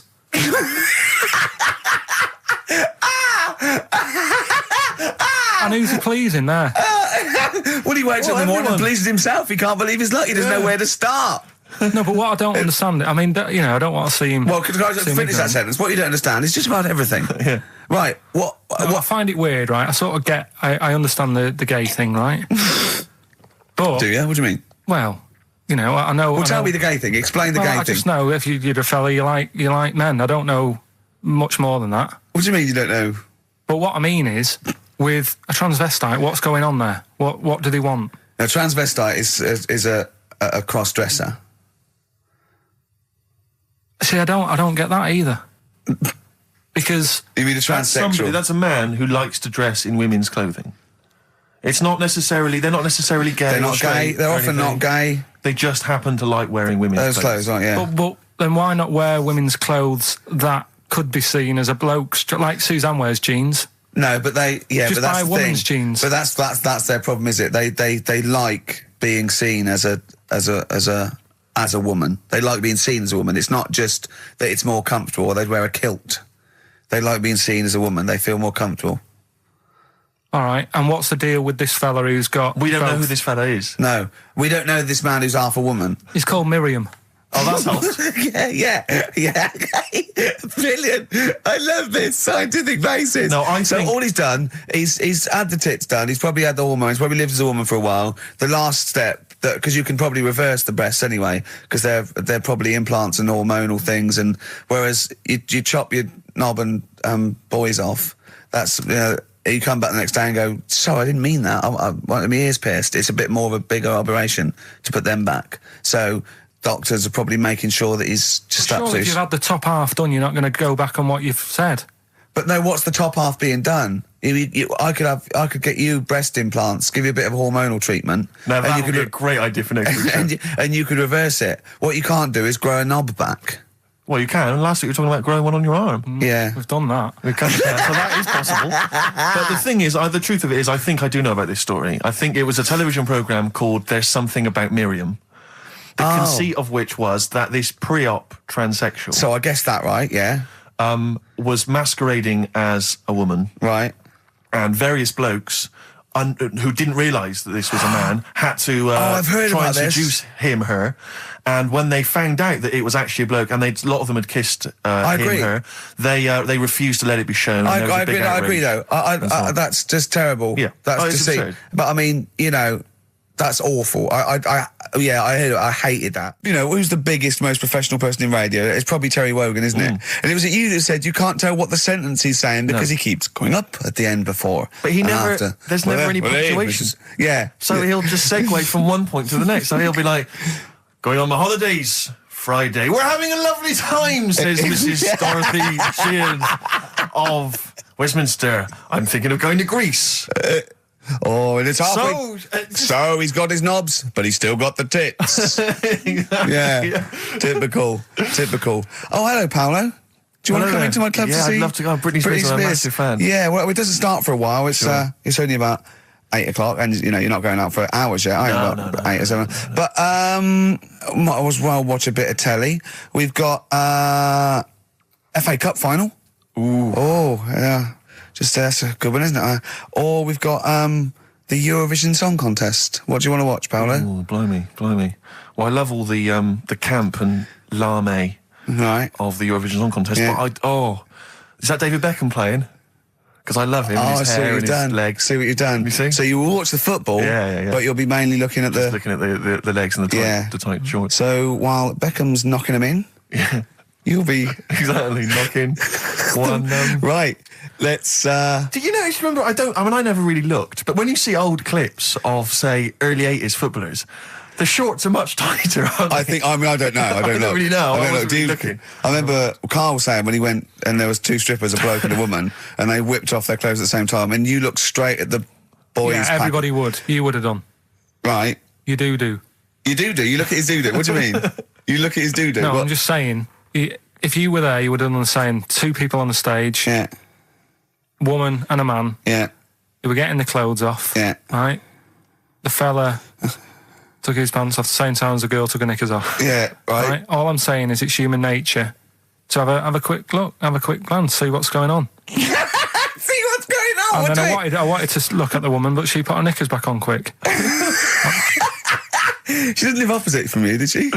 But just to return briefly to the shorts question. It's only because in the 30s and 40s, they were huge shorts, weren't they? I mean, genuinely massive, like... Yeah, huge. A small child could wear them as trousers. They were I think that's to do with comfort and decency, though, isn't it? And then, but by the sort of 80s, there was barely any shorts there. I think that was fashion. But it's weird that you feel like at some point someone's gone, guys, I mean, They've good gone game too today, small. but this is ludicrous. But that's what happened, isn't it? Because, you know, things get bigger and bigger and bigger, and then they get smaller and smaller and smaller. Yeah. And fashion's like flares, drain pipes, heels, flat. Yeah. Tall hats, flat hats. What do Yeah. you make of the miniskirt? Long hair, skinhead. Miniskirt, again, I don't know, I'm sure there's been 10 resurgences of miniskirts since 65, whatever it was. Yeah. You know, it's fashion, so the short... you know what? Do you know what I think, Steve? I think the shorts will get smaller again before we die. I think we'll see one more tight little packet of Premiership footballers running round with their offal squeezed like the last chicken in a butcher's window. Almost protruding. Wrapped up, yeah. Yeah, Well, imagine if they just wore cling film shorts so you could see what was happening there, Carl. Where would you look then? Because you like football, don't you? We're doing Rockbusters. I suppose so. Go on then. Bong. Czech family says they've got a rabbit with 3 knobs. Right. Done. Sorry, can you just read a little bit more of the Czech family with 3 knobs? Just about a family. Not read it to yourself. Read it out on air. It's just about. He can't read it to himself. I told him to read it to himself. We still hear it. No, he was, because I could see his lips moving. Go on. Just this fella who had 3 rabbits. Right, just think of this is Trevor McDonald. Yeah. Okay, carry on, Carl. Okay, oh, here's the news. Right, good, brilliant. Go on. There's a fella. He's got 3 rabbits and that, and then he checks them out. Right. Yeah. 2 of the rabbits have got 2 knobs each. Right. And he goes, that's a bit weird, isn't it? Sure. And they're throwing them around, sort of chucking them, showing them around the family and stuff, saying, look at that, that's weird. Picks up the 3rd one. It's got 3. Yeah. So they ate the 2 with 2 because they thought they best keep the 3rd one because a little bit lucky in that. Yeah. It is lucky. 3 knobs there, yeah. Now here's the sports news, and that's how it would work. Go on. Talking about this the other day. Yeah. What was it now? Listen, the fella. Play a No, listen. record. Do you want, let's just, all right. All right, no, come on. All right, he's got it now. Go on. This fella goes to the doctors, Yeah. right? Oh, right, okay. right, if this isn't any way apocryphal, stupid, illogical, impossible, right, you are never, ever speaking again on radio. So make sure this is at least possible. I'll tell you what, I'll even give you improbable but possible. So if anything that breaks the laws of the universe or logic, okay, that's all you have to avoid. On you go. Right, so this fella, right, he goes to the doctor's because he's got earache. Right. Okay, if a chimp's living in his brain... that he go on. So he's got earache, he's sat in the waiting room and his ear's all bunged up and it's hurting a lot and what have you. So the doctor comes out and he goes, right? And because his ear's all bunged up, he doesn't hear it that well, right? So he thinks it must have been me, right? So he wanders in. Keep going. Anyway, I'm going to hate this. I can just feel it in my bones. Steve, I'm going to let you take over. Okay, let's hear it. So the doctor says, sit yourself down there, right? So he sits himself down. He goes, right, take your pants off, right? So he's thinking that's a bit odd. Anyway, he heard that though. He apparently he took his tackle off. The doctor did some operation. What, there in the waiting room? No, in his office. In his office, yeah. What? Wait. So he removed what? His genitals? Yeah. In his office. Why, Carl? Why, Carl? Because he hadn't called him in. Oh, he'd called in the bloke who wanted his testicles taken off, and he didn't hear it. What? So the doctor went out and said, Mr. Jones, who's here to whip off your cock and balls, just here and now, right? Bloke comes in, didn't it? It must have been me. So the bloke who wanted his balls taken off didn't say, I think he said me. So he didn't interrupt then. So the bloke goes in, he starts taking his testicles off, and he doesn't say, I'm here for me ears. What are you doing with that? It's a new single from Snow Patrol and Run. That's brilliant, isn't it? It's good stuff. On XFM 104.9. Rick. Go on. I'm about to say 3 little words to you that I've never said to anyone before. Go on. Karl is right. On what, though? From Reuters, someone's emailed in. A Brazilian man who went to a clinic to have an aching ear checked ended up having a vasectomy after mistakenly believing that the doctor had called his name. He had gone in there, entered the vasectomy room when he was called. He was called by the full name and yet thought it was him. But the strangest thing is that he asked no questions when the doctor started preparations in the area which had so little to do with his ear. He later explained that he thought it was an ear inflammation that had got down to his testicles. And the fellas came off. Extraordinary. Right. I'm stunned. Amazing, isn't it? There's got to be a couple of news headlines, surely. Hold on, wait a minute. Bong. Pierced penis man off the hook. Knob body has been that lucky before. Brilliant, all right. Okay. You've got get a lobe of this court case. Right, okay. Not bad. I'm going Interesting. for knob body has been that lucky before. Right, it's a story about this kid who was born, right? Was he? Yeah, he was popped out, and the dad and the mum saw the baby, and it was like, oh, that's a good-looking little kid. Sure. And they were proud and that. And then they're surprised that it's a good-looking little kid. It's theirs. Yeah. Like it could have been a frog, and they'd have gone, "Oh, he's got your eyes." And then the doctor goes, "Yeah, it is, but look at that." What? He said, "It's a boy and hasn't got a knob." I love the doctor saying that. I love this GP. Right. Oh, this midwife saying that. Oh, I love little boy. Yeah, but no knob, baby. Mr. and Mrs. I mean, think. Right. No, but I'm speeding it up a bit. All right, come on. So the baby's Right, so born. the baby's like that, and the doctor says that, and the woman's like, oh, it's our first as well, and stuff, right? She's really gutted. What's the second going to be like? So, Go ahead. so Just a knob. the doctor says, We'll call it Karl. All right, go on. Right, go on. So the doctor says, well, I'll leave it with you for a bit, get used to the idea, right? As opposed to throwing it away. So he wanders off. Yeah. He comes back with a smile on his face, right? Found the knob. So the mum and dad are like, what are you smiling about? He said, you're not going to believe this. Baby's just been born. It's got 2. Right? You can have one of them. And they did a little operation. Where did you get this information from? That's in a book. What book? Is it the same joke as the book that you carry round with you? No. With the woman with 3 legs, the juggler with 9 arms, and the bloke who found shagging a chicken under a rock. Is it in that book? Weird though, isn't it? Well, it's not true. It is true. What, in the same hospital, there was a baby born without a knob. Luckily, Karl. It happened. You swear to God you're not making The this up. doctor making came up, back honest to God. smiling, because you won't believe it. There's a baby there with an excess of a knob. It happened, honestly. I'm not, all these things are not made up, the educating stuff. That's why I do it, isn't it? Teaching you stuff, always teaching you stuff. Fair enough. All right, if anyone can confirm the baby with no knob, they're the going to baby with confirm it, two, because they're going to go to the same dubious website that Karl got it from. I always try to be level-headed and reasonable in these situations. And it's You always ignore it. Guatemala or Mexico. Rodriguez was born without a knob. Luckily, baby next door and was got 2 knobs. What a load of shite. Play a Play a tune. record. There's still more to come. Oh, I'm looking forward to it. Was it Nelly? Nearly dead. It nearly died. It nearly died. Bones, Radiohead off the Benz album. I mean, might be my favourite album of all time. You said it before, yeah. I Yeah. can't say I've ever really got into it. I remember when it came out, it was just so ubiquitous everywhere. I never really bothered listening I to can it. still listen to it every day. I mean, that might be sad, I don't know. But little it's a fantastic album. Yeah. On XFM 104.9, just practicing for when we Talk about music. talk more about music than maybe monkeys and people born without knobs, baby. Karl, any other thoughts? Educating Ricky. Can we just clarify what this is? I think a lot of new listeners perhaps aren't familiar with this. It's when Karl looks on the internet and finds a weird story about, the double knob fun, and tells me about it. And it's usually not true.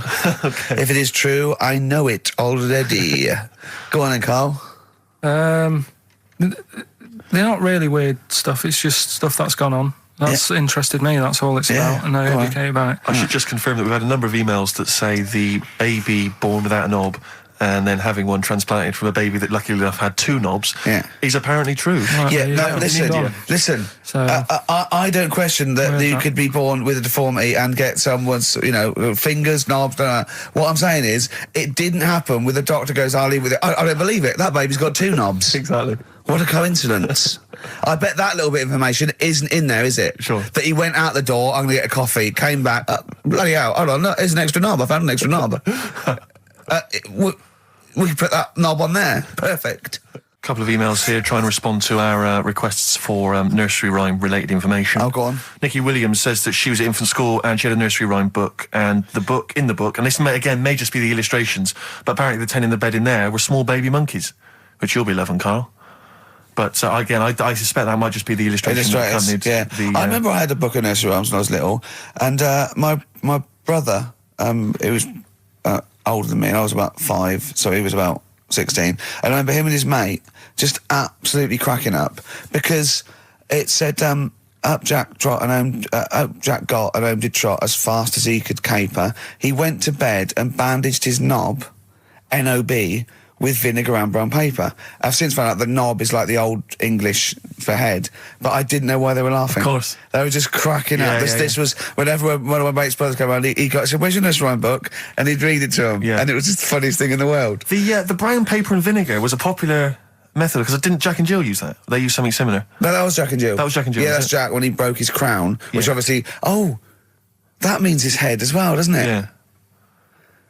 Yeah. So he's fractured his skull on a sort of like an outcrop of rock. Yeah. And then... Is that still used, the brown paper and vinegar? I don't think it is. I don't know, maybe in Manchester they're still using that, I'm not sure. Yeah. But it was fantastic. So then we go and have our meal. Oh, it annoys me. I said, right, I'll go for a run. He went, I'll have a bath. I said, I'll see you at 7:45. At 7:55, I have to call him. He's not ready, so he's let me down there. I can't stand lateness or laziness. hate lateness. Yeah, and he's let me down. Do you know his excuse? He fell asleep in the bath because there was no light bulb. There's no light bulb in the bathroom. So instantly he fell asleep, and he was late. No, do you know what I mean though, Steve? If you're sort of like nice and warm and what have you, I was tired anyway, I've been stressed out for 4.5 hours, right? My life flashed in front of me a few times in that buggy. So it's all sort of wears you down a bit. I thought, right, I've got a headache, you're going for your run, I'm going to have a bath. I walk in, put the light on. For some reason, it didn't come on, but I thought it's all right. I'll just, doesn't matter. You can have a bath in the It's summer, so it's light anyway. Well, there's no windows in the bathroom, so yeah. So you were in the darkness. So I'm in the darkness. I nod off because I'm shattered. He calls up, hassling me. So I said, well, it doesn't normally take that long for me because, I haven't got, long hair. I've got a dryer and I can sort of one wipe. Yeah. He's already 10 minutes late, though, when I called. Well, 10 minutes. 10 wow, minutes. late. This is late. This next. It doesn't matter. Dinner wasn't until 15:15, so we had, another 20 minutes anyway. So it doesn't really matter. Yeah, but we said 1:45. So he's calling up, hurry up. So I said, yeah, all right. So I get out and dry and my tackle and what have you. Calls back again 30 seconds later. No, I don't. I don't like that. You're not going to do that, no. Give it a wipe. 30 seconds later, come on.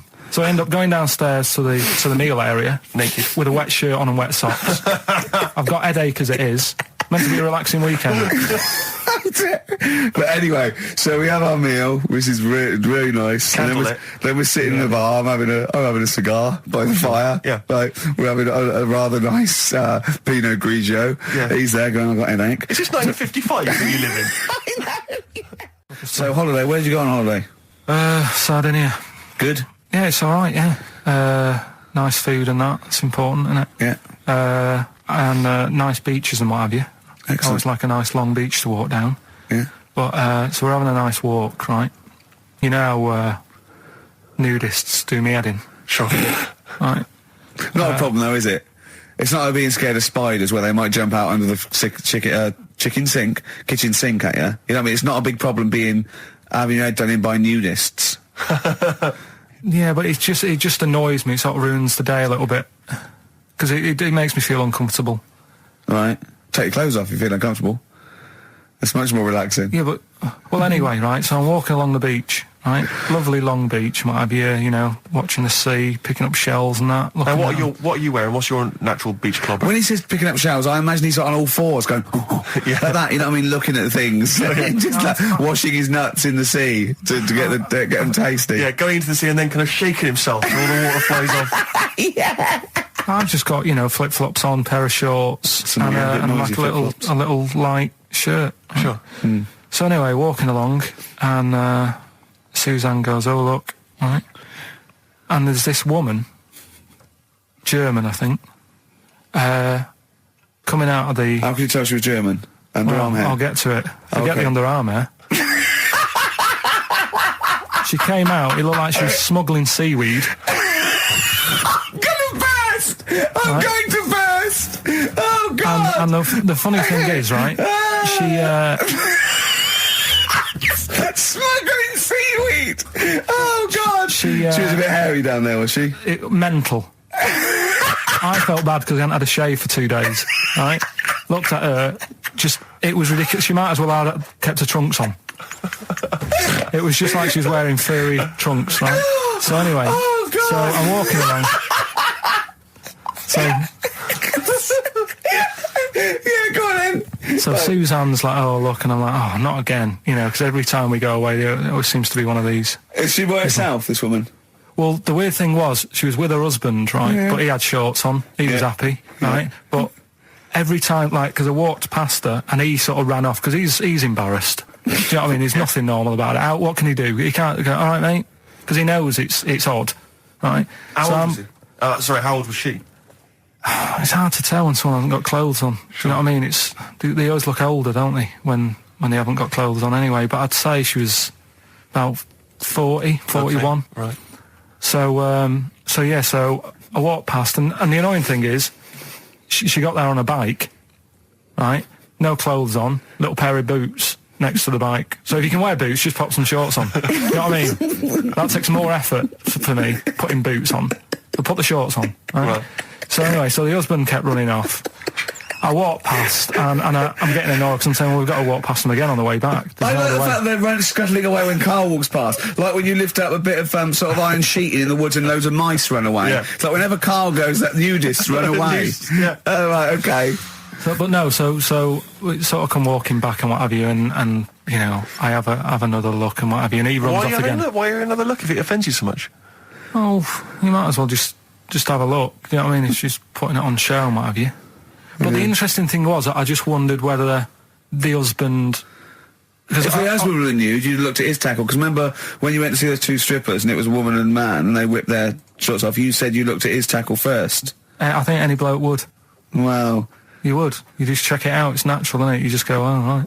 So it is normal or whatever. Because you don't know if... do you know what I mean? You don't know if what you've got's right until you see someone else's. No, do you know what I mean? Yeah. But anyway, so... but he got us talking, because I was... Then, as soon as I saw her, sort of, day's been ruined a bit, so I'm walking up the beach... It's been ruined! Walking up the beach with Suzanne going, how does it happen? Do you know what I mean? Why do people do this? What fun are they getting out of it and what have you? And I just was thinking, is there any chance that that fella, right, didn't even know that she was a nudist until they went away? Do you know what I mean? Because I said to Suzanne, say if I met Suzanne, it's like we're getting on, yeah, everything's fine. Yeah. And then you go off on holiday and you go, you haven't got much luggage. And she's like, no, it's fine, this is plenty. And I'm thinking, that's weird. And then we go down the beach and she whips her knickers off.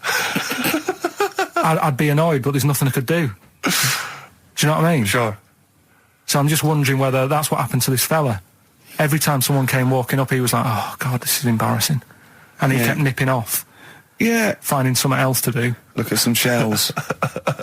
So I'm wondering, Rick, if at some point, maybe today or in future shows, we should get a nudist, one of those official nudist spokespeople, because all these nudist organisations, get them on the phone, justify themselves to Karl, because, in his mind, they are, what would you say, weirdos, freaks?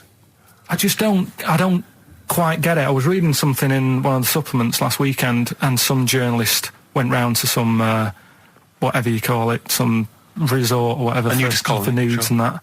And it's just... Were they playing volleyball? Well, the annoying thing was, bowls. Why is that annoying? Well, don't play a sport where you got to bend over.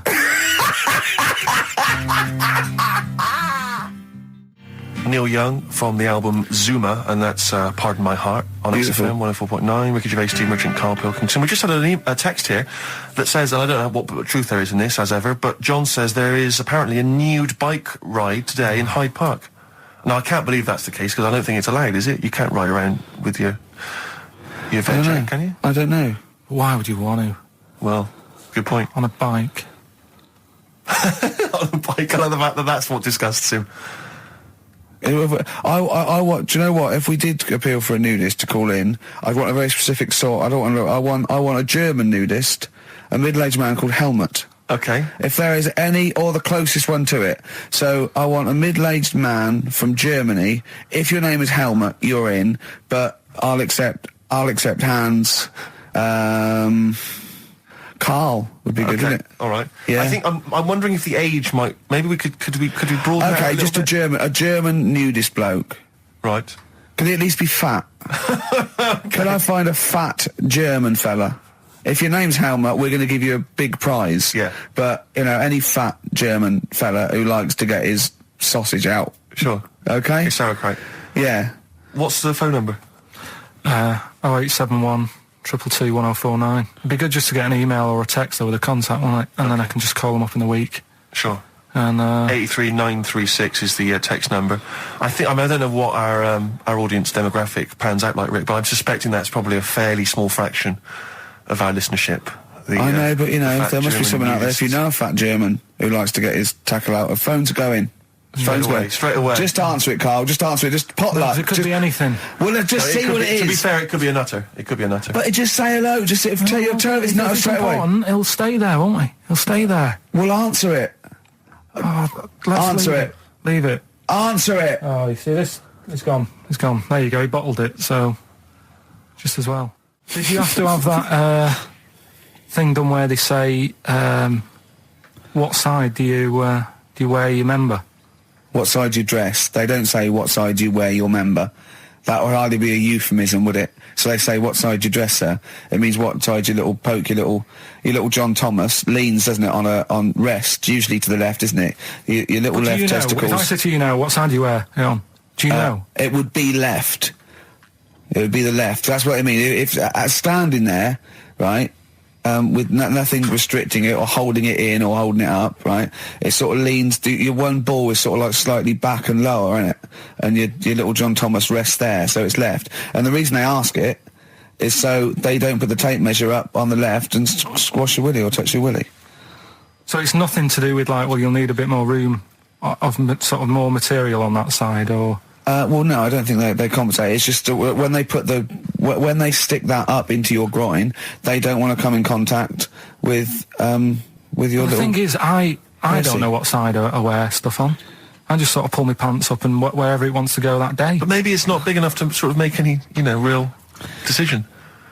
But like now, I'm sat here right with my jeans on. I don't know where I am. Well, that's clear from hearing you talk. No, but what I mean is, if a fella said to me, "What side are you?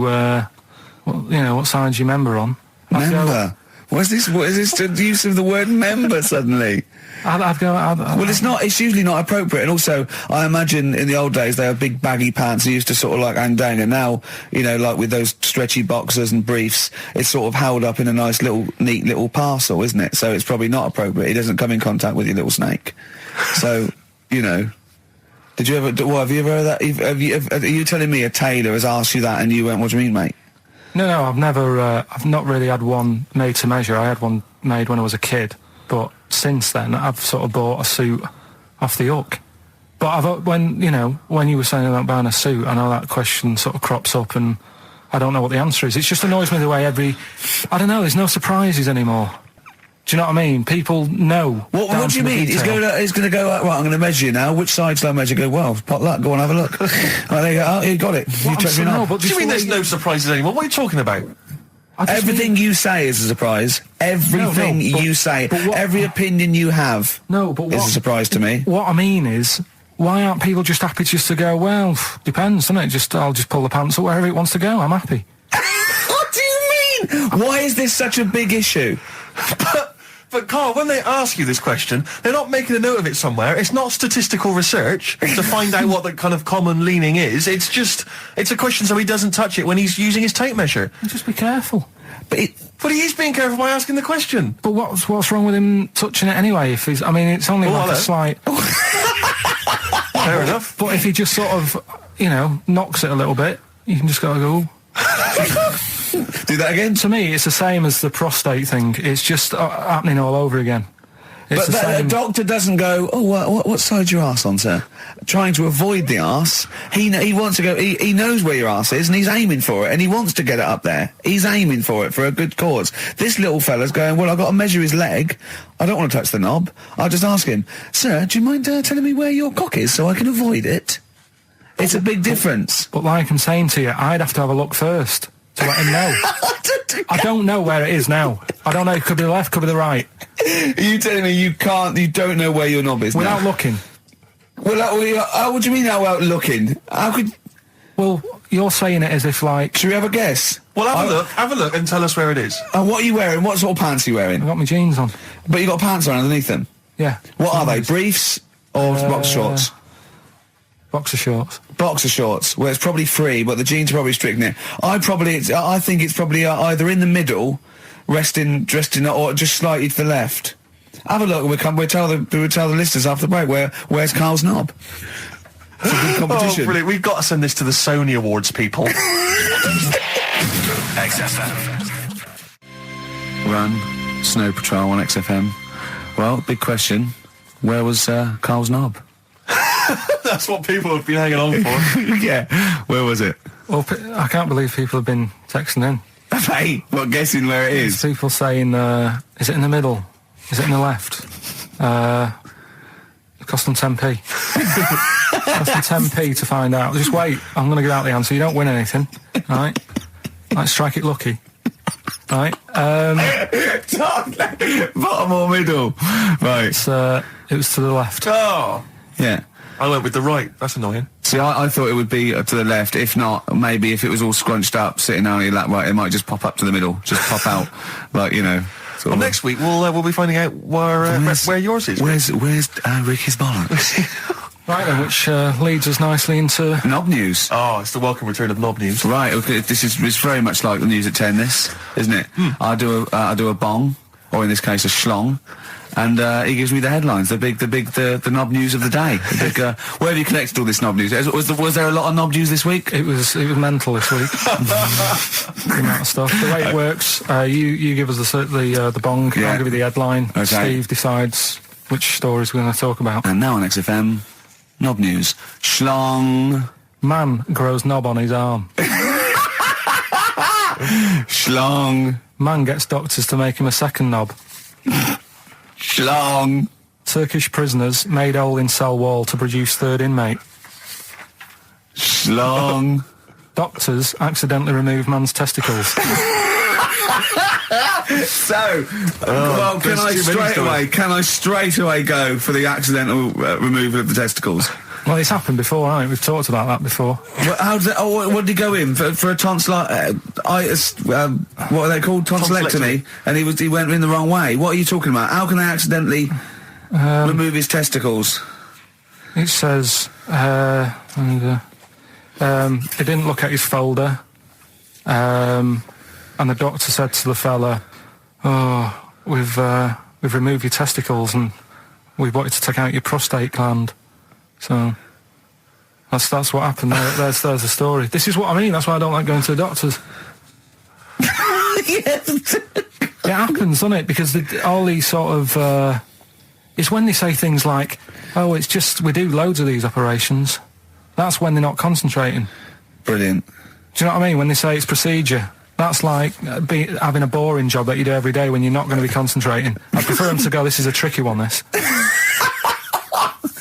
I know what you mean. I sort of do know what you mean. People, you watch TV programmes about, like, you know, removing someone's second head or whatever, and there's like the best surgeons from all over the world. It's televised. They can't make a mistake. They can't go, "We took his legs off by mistake." Whereas the fella who's having a prostate's like, "Oh, do you want to do it? I'm sick of doing them." Yeah. And they're probably doing a crossword whilst they're at it. Of course they are. I've seen that actually in operating theatres. They're doing a crossword. That's what I mean. Yeah. I was just examining some of the other knob news, Rick, a little bit more closely. Man gets doctors to make him a second penis. I'm sure we're all interested in what happened there. Yeah. A German who persuaded doctors to give him a second penis has lost his wife after he showed her the result. Biker Michael Gruber lost his original penis in a motorbike accident, and doctors built him a second one using a mixture of skin, bone and other tissues. Bone? Apparently, the penis worked so well that he was even able to father a child with his wife Bianca. But Gruber was still not happy and asked doctors to repeat the operation and build him a better organ, to which they agreed. From his hospital bed, he said, "I've got 2 penises, but no wife. I'm hoping when I get rid of one of the penises, I'll get her back." What do you mean? Sorry, he had 2 put on. What side does he wear? So he's had both. So he's had 3 then. Yeah. This is probably the thing that happened with Hitler when he had 1 ball, but he had 3 at one point, didn't he? So he just got one in the Albert Hall, gave his mum one, and got the other one. Man grows penis on his arm. I mean, why people are constantly losing their penises around the world? I've no idea. But why? I didn't realise it was a bit. What do you mean why on the arm? It's just a graft, isn't it? Yeah, but put it on like your buttock or your side. You can't wear a short sleeve shirt. Why do they've done that before? I don't understand it. Why not just graph it onto the side of your leg or something where it's high up, close to where it should be? I don't know. To get it used to the environment. Like when you were like released a duck into the wild. I've never understood that. If there's a doctor, again, you know, we had a doctor last time, there's someone who can let us know why they put it on the arm. So they can keep an eye on it, presumably. He's not going to work with this knob on his arm. He's probably in a hospital bed and under examination. Right. So what do you think? They pop the knob on the arm, say, "Come back in 3 weeks." What do you do, by the way? "I'm a mechanic. Keep the knob, keep the long sleeve shirt," because the blokes go, "Why have you got a knob on your arm, mate?" What are you talking about? He doesn't go back to normal as a teacher. "Sir, what is it? What is it, Simpkins? You got a knob on your arm. No, don't worry about that. Do your maths." What do you think this bloke's walking around with a big knob coming out of his arm? Why on the arm? So they can keep an eye on it. So it's not. But if he's in bed, just get him to not put any undies on or whatever, and just have a little sly look at how it's going. Even in hospital, if you're in a shared, like, little hospital room, people going, "Oh, I've had heart problems. What's your problem?" He's there with his arm out. He's got his knob out. Yeah, but I don't think it counts as indecent exposure when they're grafting a knob on your arm, sticking that up the bed. Imagine if he's driving, he's just got it out the window. People driving by. Yeah. In fact, at the end is that bloke giving me the finger? At the end of the man grows penis on his arm story, it says, a Moscow surgeon said the man will be able to have sex in a few months. He said, "Women will never suspect." What kind of a doctor talks like that? Yeah. I'll tell you, it's his cock now, seriously. The birds will never know. He'll be able to go berserk. Yeah, They'll never realise we grew it on his arm. That is unbelievable. Will he have a little scar on his arm, do you think? Yeah, I don't get it. Like I say, 83936 if there's a doctor out there. Or indeed, if you've ever grown Or a tailor. Making you a shirt. What side do you wear your cock on, sir? It's on my left arm. What's this? Bit of stones? Yeah, beautiful. Lay it on me. Wild Horses by the Rolling Stones on XFM 104.9. Well, I think the listening public would have enjoyed Knob News there. Oh. So, I mean, there was a lot of Knob News this week. I was surprised. You know, I would have thought it would be hard sometimes to get Knob News together, but... I would have thought it would have been part of a bigger news programme, but, I mean, I don't think we'd dedicate a whole sort of, like John Craven's news round. Yeah. A whole 5 minutes to knob-related news. Yeah. There was other news, was there, in the week at all? Carl, it wasn't just all knob-related, you didn't just research. No, they're the ones that sort of stand out. Okay, knob news? Yeah, we've got a bit of knob news, yeah. I'm worried that Knob News, because it's only about penises, is a little bit sexist. Have we got any fanny facts? Can we sort that out for next week? I don't want to alienate our female audience. Welcome to Minge London. Good, I'm glad that's that. Well, But then I got back, right, Steve, and called up Ricky. I said, right, you know, are you about? Have a chat and that. So he said, I'll just come round. It's a nice day. Have a drink and what have you. So I got round there at about 6:30, right? Go up to his door, knock on his door, right? He stood there with his tackle out. Oh. Yeah, what did you make of that? What was wrong with that? What do you mean, what's wrong with that? Why were you looking at it? Why were you looking at it? I tried not to look at it. But again, you're always sort of attracted to it, aren't you? Kind of like... I've never been attracted to another man's tackle. I don't know what you mean. You can't help but have a little sly look. Well, especially when it's there. When you ring the bell, and I mean the one on the door, right? And that's hanging out. And does he dress to the left or the right? It was to the left, right? yeah, it was left, yeah. Just popped it out of my shorts for him. Just popped him out of the shorts. Should have seen the state of him. Shorts on, no top, cigar. Looked like someone out of The Sopranos. It was a mess. Yeah. And then, Then we sat on the balcony drinking wine, didn't we? Did you pop it back in, or was it... Yeah, I popped it straight back in. I'd got the laugh. Sure. I'd got the laugh I wanted. Yeah. He walked in, he went, it's not that hot. Straight away, it's not that hot. Oh, brilliant. then, was that Knob News, or is there more? no, it's got more knob news. That's just a somewhere. taster. Just a taster. Listen, let's play some adverts, let's play some great music, and maybe we should have some early Knob News. Early Knob News coming up. XFM. And it's Knob News time. We're all very excited. Now, last week's Knob News was what, Carl? Do you remember it was a man... Who grew a knob on his arm? Sure. No, he didn't grow it there, did he? He put it there. Well, I know that, but, yeah. Just popped it on his arm. Yeah. A bit. Yeah. This Just a week. recap. That's just a recap of the week's news. Right now, it's the headlines. Well, we Right, talked about it before. Do you know the little mouse that had an ear on its back? Yeah. Sure. Right. Well, you thought he had a bad time, right? Listen to this one. Mouse walking about with us, sort of wearing a monkey's testicle.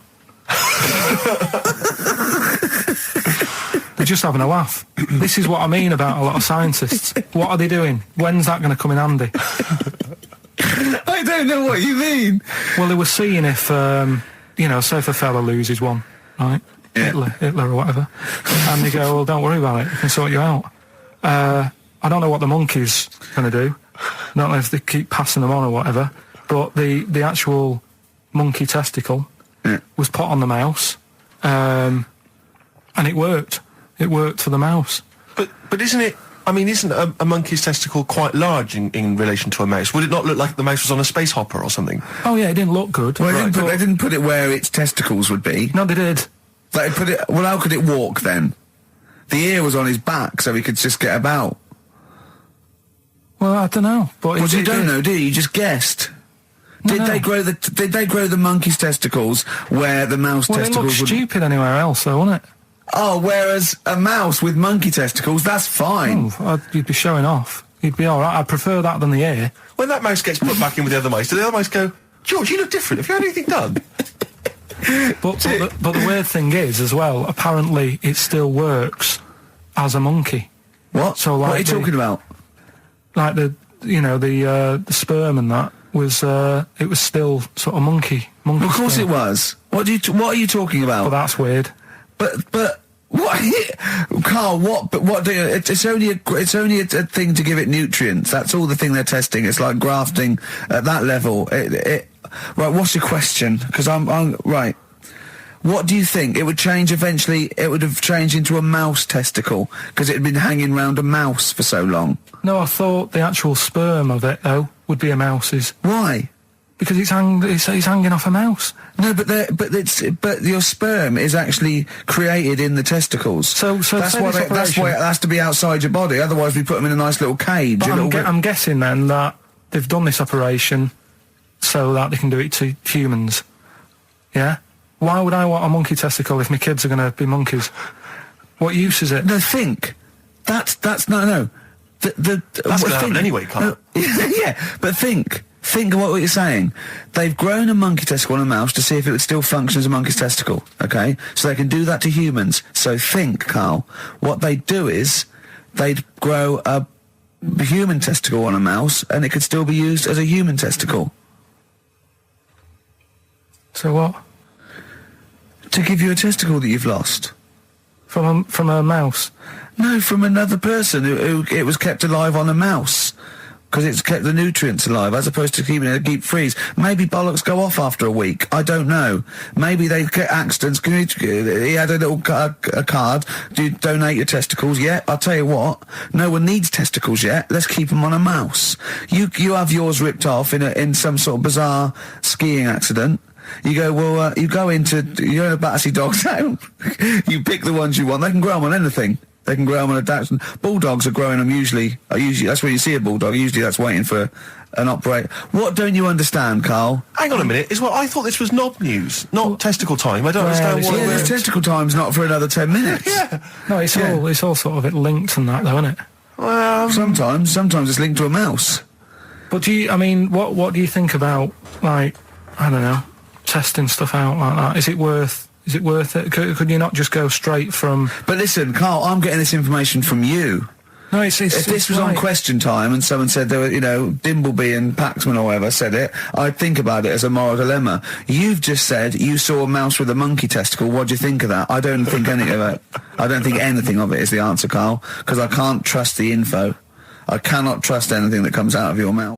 104.9 XFM, Ricky Gervais, Steve Merchant, Karl Pilkington's pressing the buttons. Right. We're playing some great moments from the last 3 weeks. And some great records, Steve, from the last 2 weeks. That's true enough. Yeah. We're not actually here today. What are you up to today, Rick? It's 8 hours earlier, so this is about 2 o'clock probably. Mm-hmm. So it's about 6 o'clock in the morning. I'm still in bed, mate. I'm asleep in my hotel room. Now, where are you? We're in LA. Los Angeles. Yeah. City of Angels. Rick. Yeah. City of Angels. Yeah. And so that's what we're doing. We're doing stuff like that. That's why we're not here. We're not here next week either. So next week is the best of this week. All right, so here's the first bit. The reason you became king of the universe, of course, is because of your fascinating French bread anecdote. Oh yeah. Come on story? then. How did baguettes come about? If this is going to be someone cooked a loaf a bit wrong and said I can still make a sandwich out of it, I'm going to hit you. No. Go on then. Right, Napoleon, when he was at war and that with Russia. 1812, yeah. Yeah, all his soldiers were like, not used to the cold weather and that. So they said, take some clothes in your bag with you because it's going to be nippy out there. So they put all the clothes in the bag. Sure. They were told it's Napoleon, for Christ's sake. No room for any food. You're joking. So couldn't they make some sort of like sandwich? No, it wouldn't fit because of all the clothes. You had to take extra gear. Sure. So anyway, he said, I can see where this is going. I'll be honest. Is there a baguette-shaped gap left in their holdall? They thought, let's make some bread that you can fit down your trouser leg. What? That's not true! No, it's not, I read it in Euston train station. I was waiting to go back to Manchester. Where did you read What, scrawled on the wall in graffiti? Yeah. Do you know Was it also meet me here for cock fun at 12 o'clock? The Upper Cross Sandwich Shop, Euston Station. It's on the wall. What do you mean it's on the wall? Do you know it says, like, sail on at Dixon's, whatever. Yeah. Next to that, there was like a bit of information. Once you've read the stuff on Dixon's, I get information. There was a big thing about the history of the baguette. I read it and I thought, we got to make a sandwich we can spit down our trouser leg. But how can you march and fight with a huge piece of bread down your train? Although it would be intimidating. You see them coming, you go, sacre bleu, look at the size of them. They're big fellas. Well, blimey. I can't help but feel that could be a practical joke at your expense. Yeah. do that. Well, the Earl of Do you ever Sandwich... question anything you read? If it's printed up, is that, Yeah. like, fact for you then? Well, it's not funny. I mean, if they were trying to be funny, it's like, it's not, is it? So it's Have information. you heard us? Things sometimes want to be funny when they're not. That's exactly what happened with the sandwich. The Earl of Sandwich wanted something he could fit down his pants. And it was those triangle cut sandwiches wrapped in cling film were perfect. You might be right. You might be right. I am. Because the Cornish pasty, so they could drop it down the mines, isn't it? Is it? They wrapped it up they wrapped up like meat and vegetables in pastry, and they sort of crimped it, and it was like and they dropped it down the mine, so, yeah, that's how that came about. And bagels were originally made so that people could play hoopla, but then eat afterwards. I don't know if you're aware of that. That is true, Carl. Well, anyway. Call my bluff. Is that true? Yeah. They're all true. They're all true. Yeah. Tell your kids that when you have them. Yeah. You know, if they're still alive in a million years. Well, it might be true. Can someone confirm that baguette fact that it was so Napoleon could stick it down Not him. his trousers? Not him, his soldiers. His men. Yeah. Fascinating information. Fascinating bread information, Carl. Radiohead. Yeah, now this is my song for the lovers. It's a beautiful track. It's Let Down off OK Computer. It's one of my favourite Radiohead tracks. It's lovely. Right, set the tape going now if you want to tape these songs. And just remembered recently, actually, I was on a train coming back from hometown Bristol, and I was on the train, and this girl walks on, good-looking girl. I thought, hey, a largely empty carriage. I'm thinking, my luck's in, you know, because I take every opportunity, Carl. That's the thing about me, you know. I don't choose. She was a good-looking girl. She sat down. I thought she sat down right near me. I thought, brilliant. As this guy comes up behind her, and says, I think it's probably a boyfriend or something. Sits down next to her. And I listened in on the conversation, you know, because I'm pretending to read. It was very clever. I read the same page for hours, so I was pretending to listen. I was listening but pretending to read. And I realised that it's not her boyfriend or anything, it's just some guy she's met on the platform. And I'm thinking, brilliant, if she's the kind of girl who's just going to start talking to someone, you know, on a platform, on a train, brilliant, I'm going to be in here. Because he was only going one stop. So I'm thinking, what's the worst that can happen? He'll nick off, you know, I'll get chatting to her, you know, and who knows, I could join the...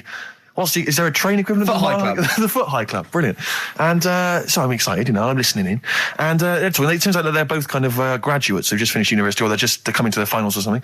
And they're chatting away, you know, and he's making a couple of witticisms, you know, and she's kind of tittering at his jokes. I'm thinking, well, I'll tell you this, if she's laughing at this kind of material, I am going to blow her away, you know, with my kind of anecdotes and wry observations, you know. Yeah. It was weak stuff, I got to be honest. Really? He was coming out with nothing. He was running on empty, as far as I'm concerned. Yeah. And she was loving it. So I'm thinking, brilliant, I'm going to be right in here. And then they get moving on to higher brow things, you know, and I think she was going to study kind of Marxism or something like that, or communism, something. And she was asking him, you know, by way of conversation, she was asking him what he knew about Marxism, you know. And he was fumbling for his vague knowledge of it that he had in his life. And I'm just sat there thinking, yeah, come on, love, in any given capitalist environment, the proletariat will revolt against their oppression by the bourgeoisie, and after a brief period of socialist rule, emerges as a classist society governed by community cooperation. Well, if that sort of talk wouldn't get a woman hot, I don't know what you'd use then. If Marx and Engels is not going to get a woman sweaty down below, then nothing is. Then my name is You're not just Steve biding Wilson. your time. Exactly. I'm just going to go in for the kill any minute. Yeah. So anyway, it comes to his stop, right? He gets up. I'm thinking, this is a piece of cake. And he gets off, and off he goes. He walks off. And I'm thinking, brilliant. And I thought, I'll wait till the train's pulled away. I'm not going to leap in straight away. No. And he comes back along the carriage. And I'm thinking, hang on a minute. He goes, listen, do you mind if I give you my email address? Oh. Right? And if you want to get in touch, email me. I'm thinking, come on, you loser. Get off now. Save your face, please, before it's too much. And she accepts the email address because she obviously doesn't want to hurt his feelings, whatever. I'm thinking, fair enough. She's a good woman. I'm liking her. I'm loving her. I'm thinking, that's my kind of girl. So anyway, he gets off. I'm sat there, the train pulls away. I'm thinking, I'll wait a few minutes, I'll just, give it some time. Her phone rings. It's her friend on the phone. And she starts saying it, and I was listening in, and she was going, just met a guy on the train. I'm thinking, yeah, that's true enough. She goes, yeah, he was a good-looking guy. I thought, you're having a laugh, love. To be honest. Because I was looking at him, and she said to her friend, he looks a bit like tennis player Boris Becker. I thought, you should be so lucky frankly, because I saw him. He had awful facial hair, if that's what makes him look like Boris Becker. A terrible little goatee beard. It was laughable. I thought, I don't know. And then she goes to the thing, and she's like, yeah, I met him, we got chatting and stuff. And she was going, it's not often that you meet someone, generally in life, who's, kind of thoughtful and intelligent and funny. I thought to myself, I'm not even going to waste my time with you, love. Frankly, if that's what you thought of him. You just walked away. And I'll be honest with you, I didn't even bother talking to her. No, I didn't even waste my time with her. If she thinks that bloke is not only great looking, but funny and intelligent, and she got on well, and he was polite, and it was a chance meeting, and he thought, and she thought that you were like a freaky looking dork who didn't even have the nerve to speak. If that's what she thinks, then I don't want to know her. I couldn't. You walked away, and good luck to you. And I have my dignity intact. Yes, and she's nothing. I love the fact that in pole position, in positions 1 and 2 of his favourite films of all time, is The Elephant Man and Kes. Yeah. That's brilliant. Yeah. Go on. All right. Am I leaving the mics open a bit when this is going out? Yeah, let's have a listen. Yeah? All right. So don't talk then, right? Just put that hot dog down, Rick. And this is the bit in Kes where it's the teacher and he gets up and he has to Glover. talk. What's his name? Is it Brian Glover? No, it's the other teacher. The other one. Anyway. Right. Go on. All right. So, here we go. Things that had actually happened. I've got another one. What about you, Casper? Casper! All right. All right? All right. You haven't been listening to a word I've said, have you? Yeah, I heard some of it. Yeah, you Some of it? just... Stand up. Always somebody, isn't there, eh? Right, now you're going to tell us a story about yourself. What sort of story? I want you to think of an incident that's happened to you sometime in the past that is true and that you think will interest the rest of the class. All right? Right. What about I work on a radio show at the weekend. Well, are you going to tell us about it? I'll just do. It's 2 hours, and it's with Ricky Gervais and Stephen Merchant, and just sort of play music and tell stories and stuff. What kind of stories? Well, whatever. Like last week, it was science. We were talking about this lad who was growing a knob on his arm. So it's weird. It's tricky, sir, because like with Ricky, he gets bored quick and he won't listen to the stories, and he'll start squeezing my head. All right. I'm not interested in what he does. That isn't normal, is it, sir? That. I mean, it sure is a bit gay. Is he? Just messes about, though. Do you know what I mean? I try and come up with good stuff, like monkey news and quizzes and stuff, but then he'll just, Ricky will just mess about. I mean, on Saturday he did it again. He squoze me head. How do you spell that? Squoze. S-Q... Are you going to show us on the board? This is a new word to me. Squoze is S-Q-U-O-Z-E.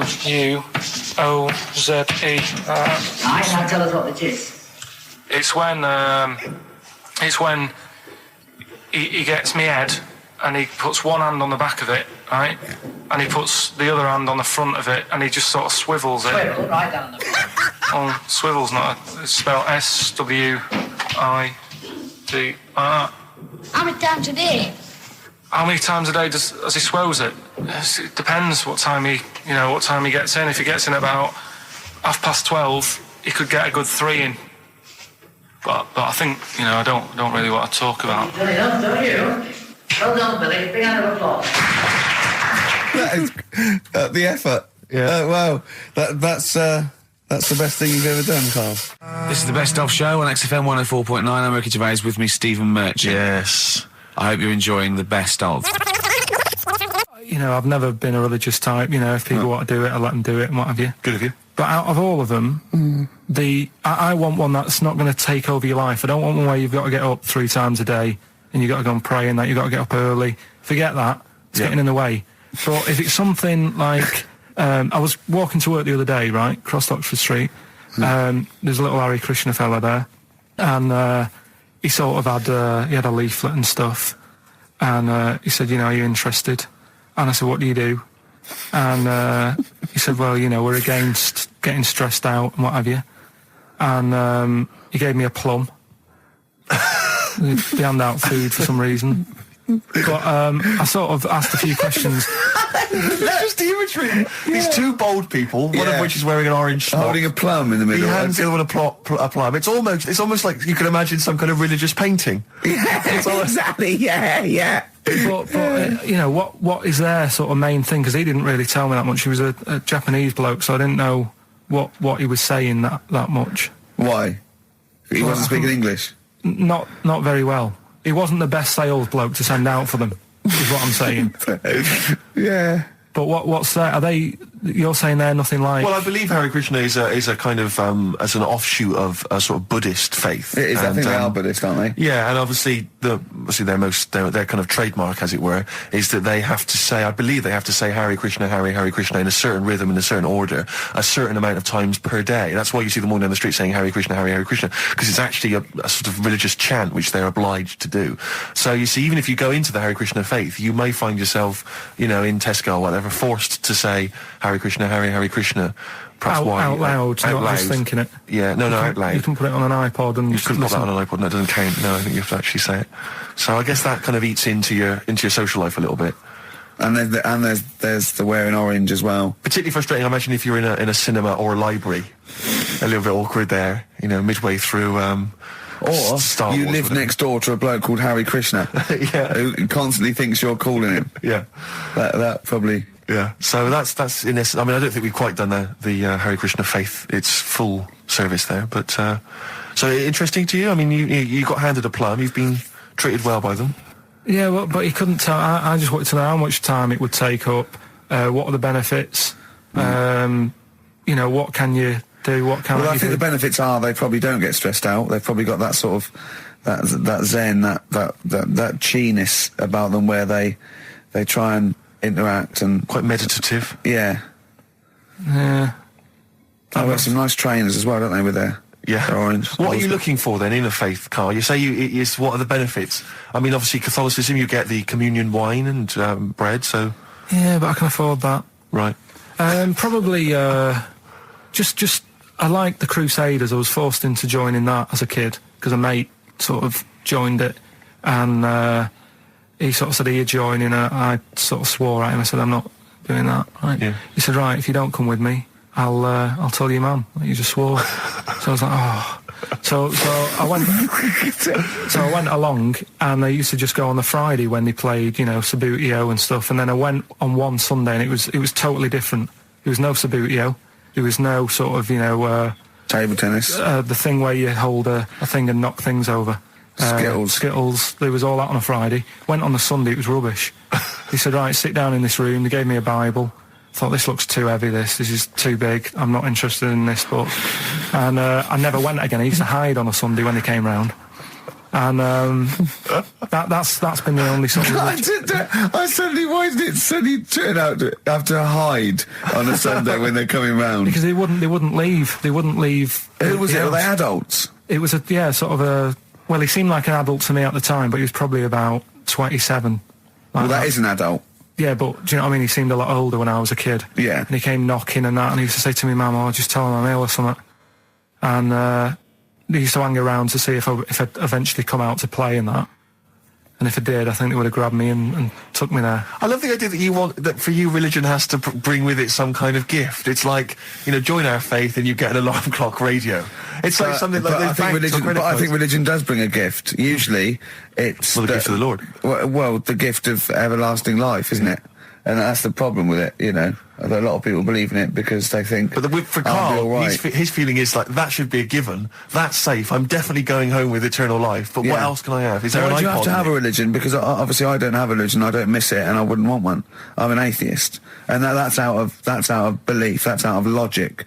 And we don't get into the politics or the morality of it. Why do you feel you need a religion? Why don't you just get a hobby? Well, I didn't want one. I don't want one. I just was saying that, if I was to get one, which one would I go for? Is what I'm saying. I'd like to see you perhaps as a Jew. I think Judaism would suit you well, I think. What are the hours like for that? Tough. Can be tricky. That's what I mean. I don't want anything that's, And they have a day where they don't eat and stuff. I couldn't be doing with that. So they have days when they eat too much? Yeah, but what happens if I'm not that hungry that day? Like I say, I don't like change. No. I mean, I like my Cheerios in the morning. I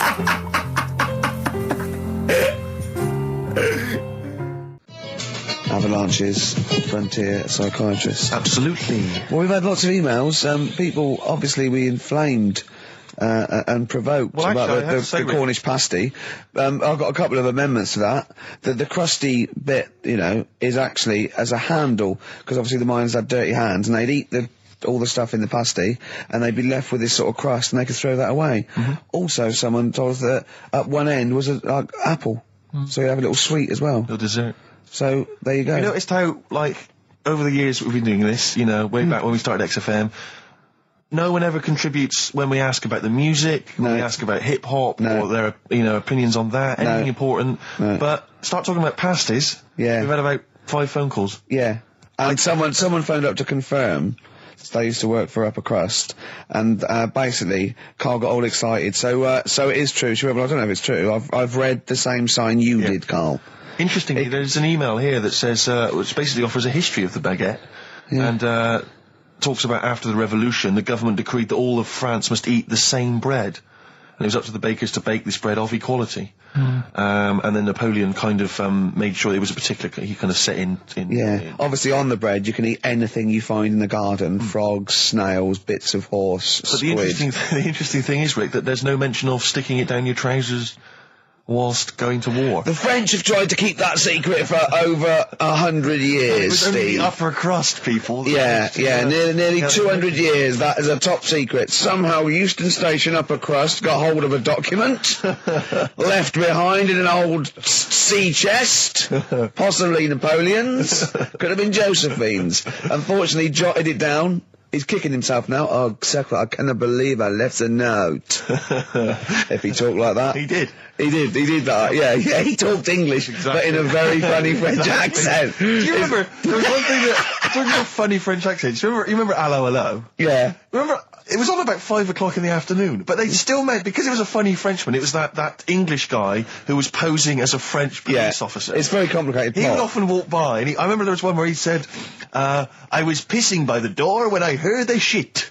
Oh yeah. Now, that's, passing by the door. I'm allowed to say Passing that. by the door when I heard a shot. That's what he's saying. I'm allowed to say that at 2 o'clock because I'm just saying, I'm talking in a French accent. Yeah. I was pissing by the door when I heard a shit. Yeah. That's fine. Yeah. Because I'm speaking French, Carl. Do you know what I mean? That's the rule. I'll tell you something I do know. Go on. Right? But I can't really get a question out of it.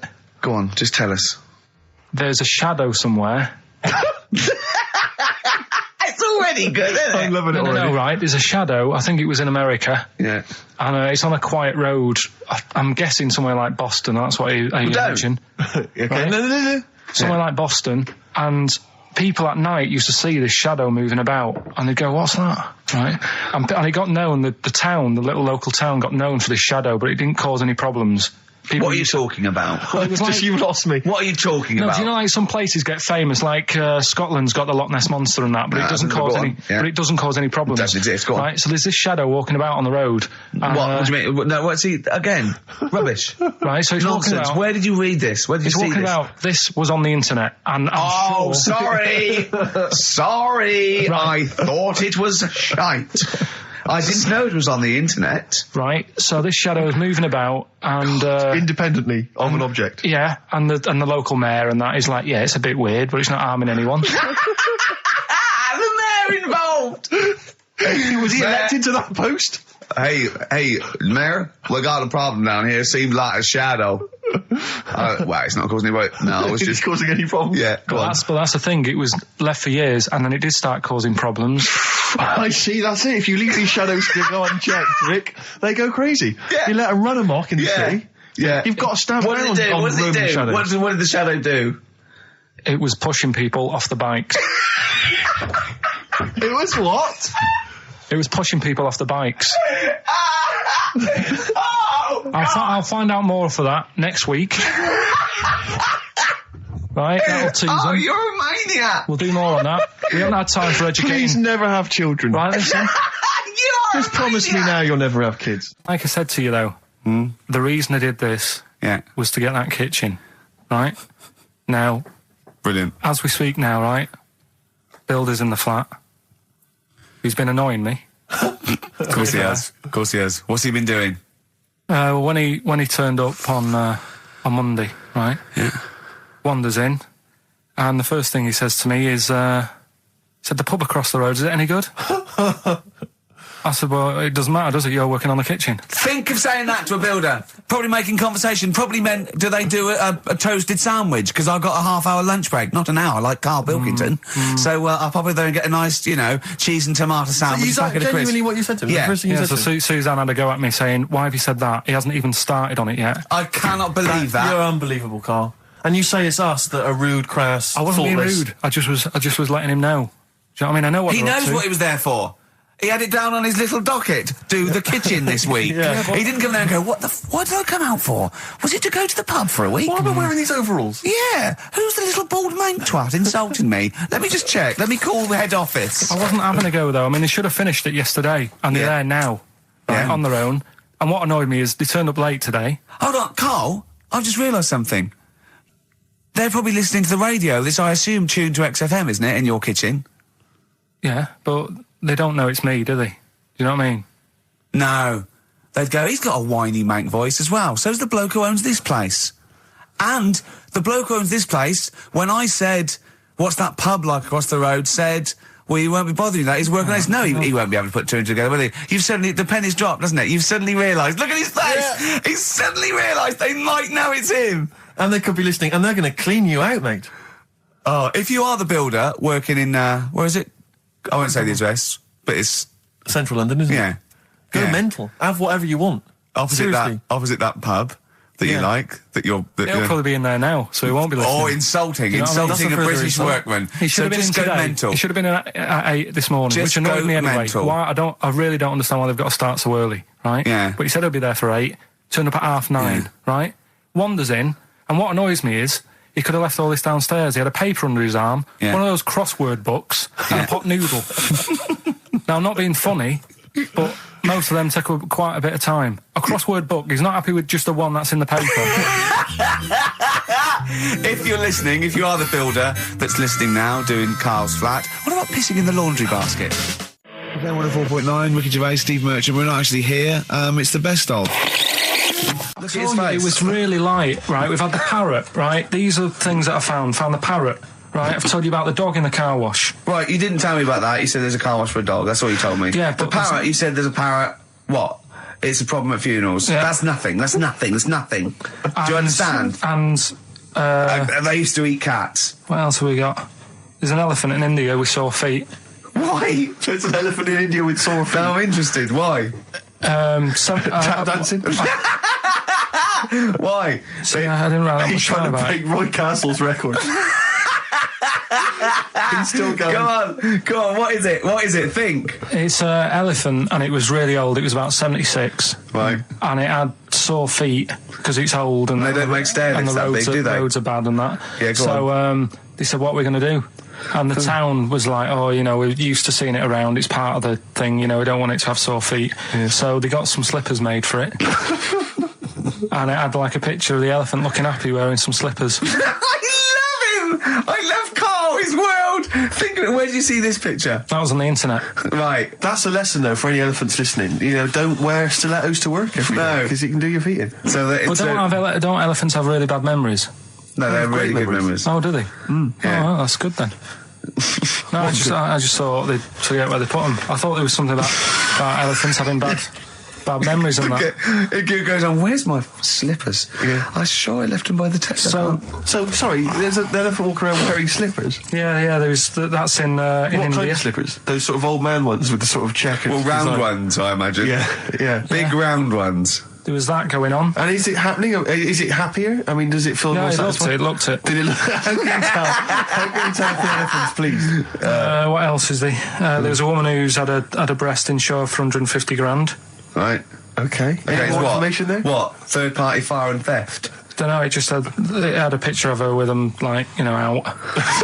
I just thought, yeah, he should get them covered. He's done another real joke. Brilliant. That's a proper joke. He's done look at his little face. He smiles. I'd like to see you on one of the sort of TV panel games. If they could bring back sort of celebrity squares, Yeah. he'd be amazing as the centre square. Oh, that would be Wouldn't that be incredible. extraordinary? Or on Countdown in Dictionary Corner. I imagine him in Dictionary Well, Corner. I'd come up with cat, if that helps at all. Yeah. Memblent. Yeah, what does that mean, Carl? Just anything you want it to mean. Oh, what I've got, there's a dog that's got a cough in Singapore because it smokes 20 a day. Right, okay, another one. No, it's the last one in it, so Yeah. we'll save it. The last one we've got is... Last week when I did Do We Need 'Em, do you know when I called up one of the museums in a science museum? Yeah, you talking to me? Yeah, I'm just saying, I wanted to tell you before when the song was on, but you're so busy listening to it. Yeah, I've got was I so busy listening to a song I was playing? Yeah, but we're doing a radio show, aren't All right, we? what's your point? Well, I just wanted to say, she emailed in to say I got her name wrong, so I'm just apologising for that. What did you call her? I think I called her Jessica. What was her name? I don't know, I've got it on email somewhere. This is not an apology. No, I'm You've just got saying... it wrong You've not again! even said her real name. How is that an apology? Well, I remember, I read the email, so, yeah, I But who are you apologising to? I think her name's Jackie, I think. Oh, you've got it wrong again, haven't you? Well, anyway, and she just said if you want to see dinosaurs and that, go to the museum. You were complaining about that as well, weren't you? You went to a museum and there was too many dinosaurs. He said you just need 4. No, well, Steve, have you been to the one in Knightsbridge? I think this so. one that I called up, right? It's nice. You go in, you get a good collection of stuff. You walk in, there's 3 or 4 dinosaurs. You've had enough, right? I went into New York, right? I went to the museum there, hundreds of them. You can't move for dinosaurs. Yeah.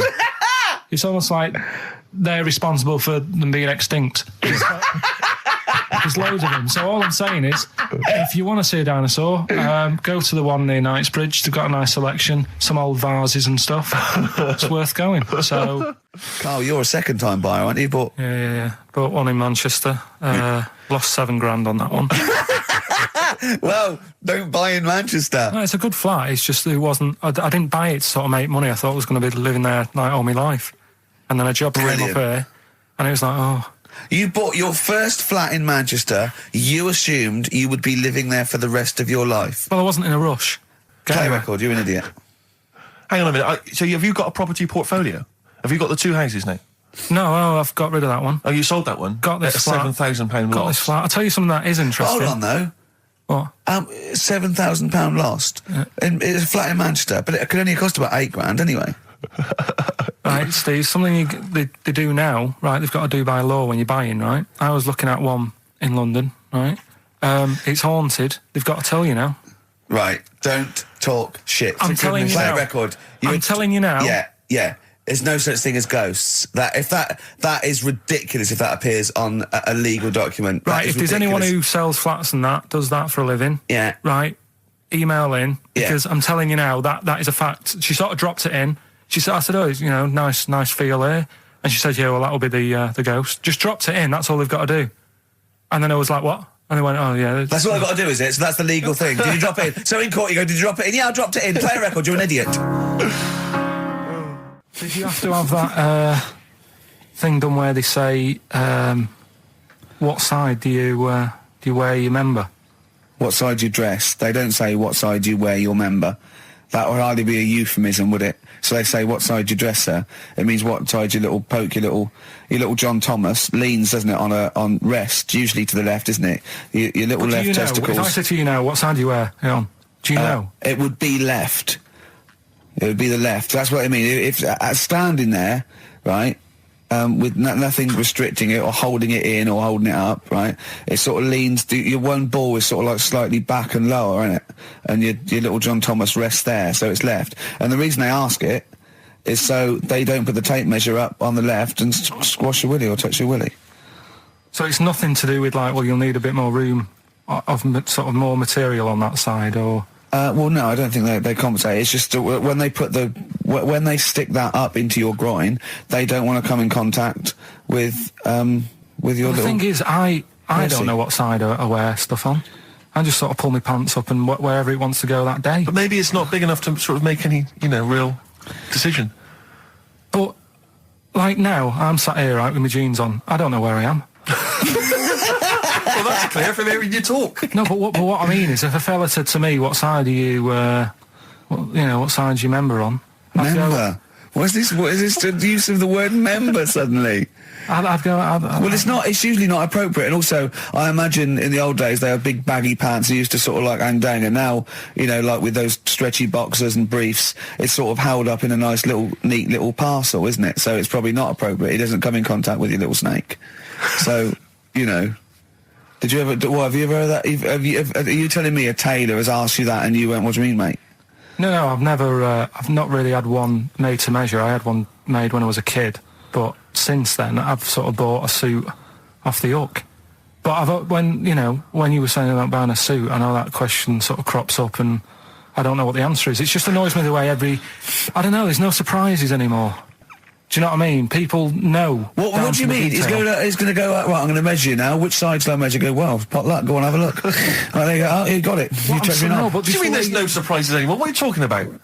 Everything you say is a surprise. Everything you say, every opinion you have is a surprise to me. What I mean is, why aren't people just happy just to go, well, depends, doesn't it? I'll just pull the pants up wherever it wants to go. I'm happy. What do you mean? Why is this such a big issue? But Carl, when they ask you this question, they're not making a note of it somewhere. It's not statistical research to find out what the kind of common leaning is. It's a question so he doesn't touch it when he's using his tape measure. Just be careful. But he is being careful by asking the question. But what's wrong with him touching it anyway? If he's, it's only a slight. Fair enough. But if he just sort of, knocks it a little bit, you can just go. Do that again? To me, it's the same as the prostate thing. It's just happening all over again. But the doctor doesn't go, what side's your arse on, sir? Trying to avoid the arse. He wants to go, he knows where your arse is and he's aiming for it and he wants to get it up there. He's aiming for it for a good cause. This little fella's going, well, I've got to measure his leg. I don't want to touch the knob. I'll just ask him, sir, do you mind telling me where your cock is so I can avoid it? It's a big difference. But like I'm saying to you, I'd have to have a look first to let him know. I don't know where it is now. I don't know. It could be the left, could be the right. Are you telling me you don't know where your knob is without looking? Well, what do you mean without looking? How could... Well, you're saying it as if like... Should we have a guess? Well, have a look and tell us where it is. What are you wearing? What sort of pants are you wearing? I've got my jeans on. But you got pants on underneath them? Yeah. What are they? Briefs or boxer shorts? Boxer shorts. Boxer shorts. Well, it's probably free, but the jeans are probably strict in it. I think it's probably either in the middle, dressed in, or just slightly to the left. Have a look, and we'll tell the listeners after the break where's Carl's knob. It's a good competition. Oh, brilliant! We've got to send this to the Sony Awards people. Well, big question: where was Carl's knob? That's what people have been hanging on for. Yeah, where was it? Well, I can't believe people have been texting in. Hey, what, guessing where it is? People saying, is it in the middle? Is it in the left? It cost them 10p. It cost them 10p to find out. Just wait, I'm going to get out the answer. You don't win anything, right? Like, strike it lucky. Right? Bottom or middle? Right. It was to the left. Oh! Yeah. I went with the right. That's annoying. See, I thought it would be to the left. If not, maybe if it was all scrunched up, sitting on your lap, right, it might just pop up to the middle. Just pop out, like, Well, next week we'll be finding out where yours is. Where's Ricky's bollocks? 50 Cent in Da Club on XFM 104.9. We're playing our favourite singles of the year, and we're looking back over some of our favourite clips of the year. Right, Carl, it's a questionnaire about happiness. Oh, yeah. There's one person... Well, that should answer it right where. The first question, Carl, on a happy scale of 1 to 10, where are you on the happy scale? Is it at this moment or in general? Well, I would say generally. Okay. Yeah, but you don't always have to, like... I think I'm happy in that, but I don't always show it. You never show it? No, but it doesn't mean I'm not happy in that. Like, I'm all right at the moment. I'd say I'm probably on about an 8. I was probably on about a 9 when I woke up, right? And then sort of fell out with Suzanne over her haircut. Yeah. Right? She went for a haircut and came back with something that I didn't like. Sorry, what did you say? So when your girlfriend walked to the door, she had her hair done, you said, I don't like it, alright? She could tell by the look on my face. But don't you say, no, I'm happy with it, I just can't tell. I'm loving it. Because then she won't have it done again. Oh, You've Carl, gotta I let just people cannot know. get over you. I really can't. No, but you haven't seen it. Right? Oh, So then I was fed up, but then I thought... Sorry, what authority have you got to talk about haircuts? yeah, you had the officially from a barber in Manchester above a railway station in a shack, it was £2 a cut, told you have the hair of a Chinaman. Well, you wish you had the hair of a Chinaman now, you got no hair. You're a little bald mank with your mouth open, so don't... Is she listening to this, Suzanne? Sitting at home with a woolly hat on? I don't know. But she knows now, doesn't she? What did you say? What What words did you you do say? about it, I just though? said you look like someone out of Slade. Interestingly, that's what I look for in a girlfriend. Oh, God! Which one is Slade? That one with the funny... Not Dave Hill. Yeah. The one with the crooked fringe and the goofy... She had her teeth done as well, did she? She had 2 front teeth put in. Dumper. So anyway, So prior to that, you're on a 9. Then you saw the haircut, you're on an 8. Yeah. yeah. And Now then, what you on? I'm probably on about a 6 at the moment. Why? What's happened? Well, while Star Sailor was on, bit more head squeezing going on. So, yeah, about a 5 or 6. So generally speaking, what would you say you are? About a 4. You're on a 4 for a 9. Alright. What would you give someone who wasn't very happy? What would you give them? What are you thinking, Carl? Depends why they're not happy. They're low, okay, so what would you give them? I mean, yeah, depends, doesn't it? If it's someone who's just lost their arms and legs in an accident, you don't give them a lollipop. Sure, or some mittens. Yeah. You give them a hat. Yeah. Yeah. And dare I say it, a smile. A skateboard. Yeah. Yeah. I don't know. You don't know. You got to answer the question. Alright, so hang on, let's assume that you've upset your girlfriend because you slagged off her haircut. What are you right? gonna do now feel to go and guilty. make her happy? How are you going to cheer her up? And not buy her a baseball cap. I don't know yet. I haven't thought about it because I've got this to sort out, haven't I? So when I get home, get her some gel or something. Oh, God! Oh, Christ. So, would you like to start on your, to Steve, because I've heard all these. Well, we won't do them all. Well, we'll start off with the Mr. Freeze. Tell Steve the story of Mr. Freeze. This is the first time he nearly died. This is the most serious of the lot, really. So, what it was, do you know, like, don't know if your mum and dad did the same thing, but, like, they do the weekly shopping on like, a Friday. Yeah. So when you got to Thursday, there wouldn't be much stuff left in the cupboard. It'd just be like, you know, your Jacob's crackers and stuff like that. So when they'd been to the supermarket and they came back, I was like, you know, what's that saying? Like a pig in... You know, I loved it. It was like loads of food coming in, loads of biscuits. What is that saying? He nearly said pig in shit. Right. Is that the saying? Yeah. Right. So yeah, all this food comes in. Thank God he didn't. Otherwise he'd have been in trouble. That's true enough. Because he's culpable for our actions because Exactly. he's the producer. So technically, that twat's in charge. Go on. Right. So anyway, so there's loads of food, and I'm like, oh yeah, look at this, and chocolate biscuits, and you know, penguins and stuff. Bacon. And bacon. Just in case, you never know. So anyway, my mum and dad's putting the food away. Me and our kid are like, he's already grabbed something, gone back upstairs. It's like feral children. it's like a quest for fire. And then they run upstairs. What did he just sit under the bed, gnawing at some sort of pig's trotter? So I saw, do you remember Mr. Freeze Pops? I do, yeah. So they're kind of like popsicles, icicles. Yeah, but really long, like a foot long, right? Yeah. So I thought, I'll have one of them. So I grabbed it. Went for the nutritious stuff first. Absolutely. And like my mum and dad are putting this stuff away and what have you. And I rip it open and knock it back, right? Straight away, just right back like Swallow that. it straight right away, down But it went down the wrong way, right? So I was down like, your shirt? So I was like, oh God, I can't breathe. And my mum and dad didn't even know what I'd ate. Do you know what I mean? I ate it so quick. Yeah. And I'm sort of tapping my mum on the back, going, and she's going, oh God, you know, he's choking again, because I was always choking. If it was one thing, I don't know if I've got like a small throat, but I mean, even Ricky knows I can't drink that much, can I? Yeah. Do you know, or eat pebbles. I'm not a quick drinker. I'd always, I think I'm scared of like swallowing stuff. Yeah. And it was like bottle tops and mint imperials and stuff. I was always choking on stuff. Oh, jeez. So anyway, she's going, oh God, what's he picked up on it now? Drop it! So- hit his nose with a stick. So I was going, I'm choking. At this point, my dad had I think he'd put his share away, his food away, and he'd gone. His share, I love it. He'd gone to watch Winner Takes All or whatever in a lounge, and I was in the kitchen, and I was starting to I didn't care anymore. Do you know what I mean? I just got to that point where I wasn't struggling anymore. You just thought, I'm done for. I just was falling to the ground. And my mum's going, get in here, I think it's serious. And my dad comes in and sort of starts shouting at me, saying that's what you get for being greedy. He didn't even know what I'd eaten. Well, it was the moment to teach you a lesson, certainly. So he's there like that, and my mum's going, oh, look at him. And my lips were going purple, and my eyes were rolling into the back of my head. You look like Marilyn Manson. And so anyway, she grabbed me from behind and did that fireman thing. The Heimlich manoeuvre. Yeah.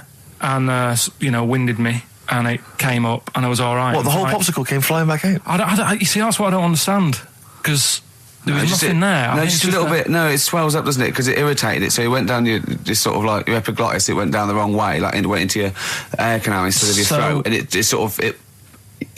sort of spasms, and that's the fear. You just got to calm it down and relax. So in time, I would have been all right. Yeah, anyway. you don't. Well, no, you might have. So that's so that's hang on. one. No. But the weird thing is, for 3 days after that, I felt like a sort of a special person. I went to school. I'm saying nothing. I did full days. A special needs person. Yeah. I went to school the next 3 days after that. I didn't wag it or anything. I did full days. I love that. 3 days, turn over to the exactly. After 3 days, you thought, screw it. Yeah, did a quick history exam. Yeah. Right, next one. Weird. That's popsicle. That's popsicle hell, we'll call that. So we're looking into animals that we get rid of. I've spoken to someone about snails. I've spoken to someone about jellyfish and that. And looking at cockroaches today. She's an expert. She's just not just some random person. No, she works in a museum, a good museum. I said I'd give it a plug. It's the one near Knightsbridge. It's got dinosaurs and that in it. It's worth seeing. Natural History Museum. Yeah. So, It's not sure. He's not sure. This is what happened.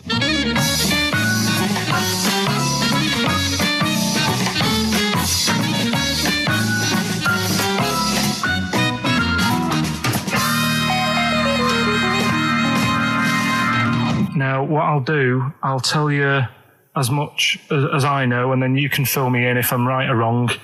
And then at the end of it, we'll get to the bottom of whether we need them or not. Okay. All right. So, first of all, the first thing that I found out is that they have 18 knees. That's not exactly possible. They're insects, so they have 6 legs.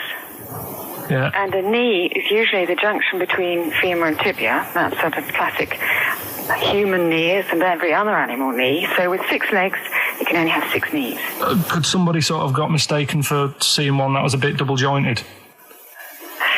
I think you're grasping at straws or something. All right. Well, we might have to come back to that one then. Okay. They can hold the breath for 40 minutes. Well, they don't do that because they don't breathe in the same way as us. They breathe through little spiracles, holes down the side of the body. So,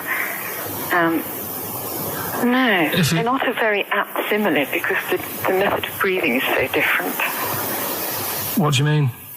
Because insects have a totally different system. They don't have lungs in the way that we do and just breathing through one part of the body. They're actually breathing through every segment of the body all of the time. So even though they've got their mouth shut, they might be able to slide. Nothing to do with breathing. So only feeding. So you see, maybe that's where someone's gone wrong. Someone's got hold of one and sort of taped its mouth up or something and got bored after 40 minutes and said, well, we'll call it right. It's a pretty unkind thing to do to an insect, even to a cockroach. Yeah, but it's all... Can't do that. Yeah, but... No. Pretty unkind thing to do anything, even a cockroach. Something else I found out. Yeah. They can live for a week without an head. Well, that's true if they don't bleed to death in the process. But the weird thing is, when I told you that they had 18 knees, you seemed a bit sort of like, don't talk ridiculous. But then we're talking about an animal that can live without an head. So there's a little bit of truth in that one, yeah? Yes. Why, when it was invented, has it got that facility? Say if someone said to humans, we could do that with humans, and, you know, if you lose your head in some accident, it gives you a bit of time to sort of go back to your family and maybe write write them a note. You won't be able to have a chat, but write them a note saying, it was my own fault, and it was nice knowing you. Oh, well, that would be a useful facility, I agree. But cockroaches are great survivors. I mean, they've been around for over 300 million years. They're one of the most primitive insects. All right. Well, I've also... is it true that they do a lot of resting? Apparently they can sort of rest for 75% of the time. Rest? Yeah, they just sit about doing nothing. It's probably true of a vast proportion of the world's fauna. I mean, maybe the 25% that they are working, they're really giving it some, so it might make up. They're probably searching out food, and they can slow down considerably. You can chill insects in the fridge, and they'll become very, very quiet. You might think they're dead. Yeah, but I'm sure, if we were sat in a fridge, we'd go a bit quiet, wouldn't we? Well, you might not know much about it, of course. Yeah, but... Not quite reading the right sources. Well, I've been using the internet. I'm sure there are many useful sources that you could find there, but some of those seem to have been a little misleading to you. So you don't agree with a lot of what I've told you there? No. So cockroaches, can we get rid of them? No. So we're keeping them then? I would say so, yeah.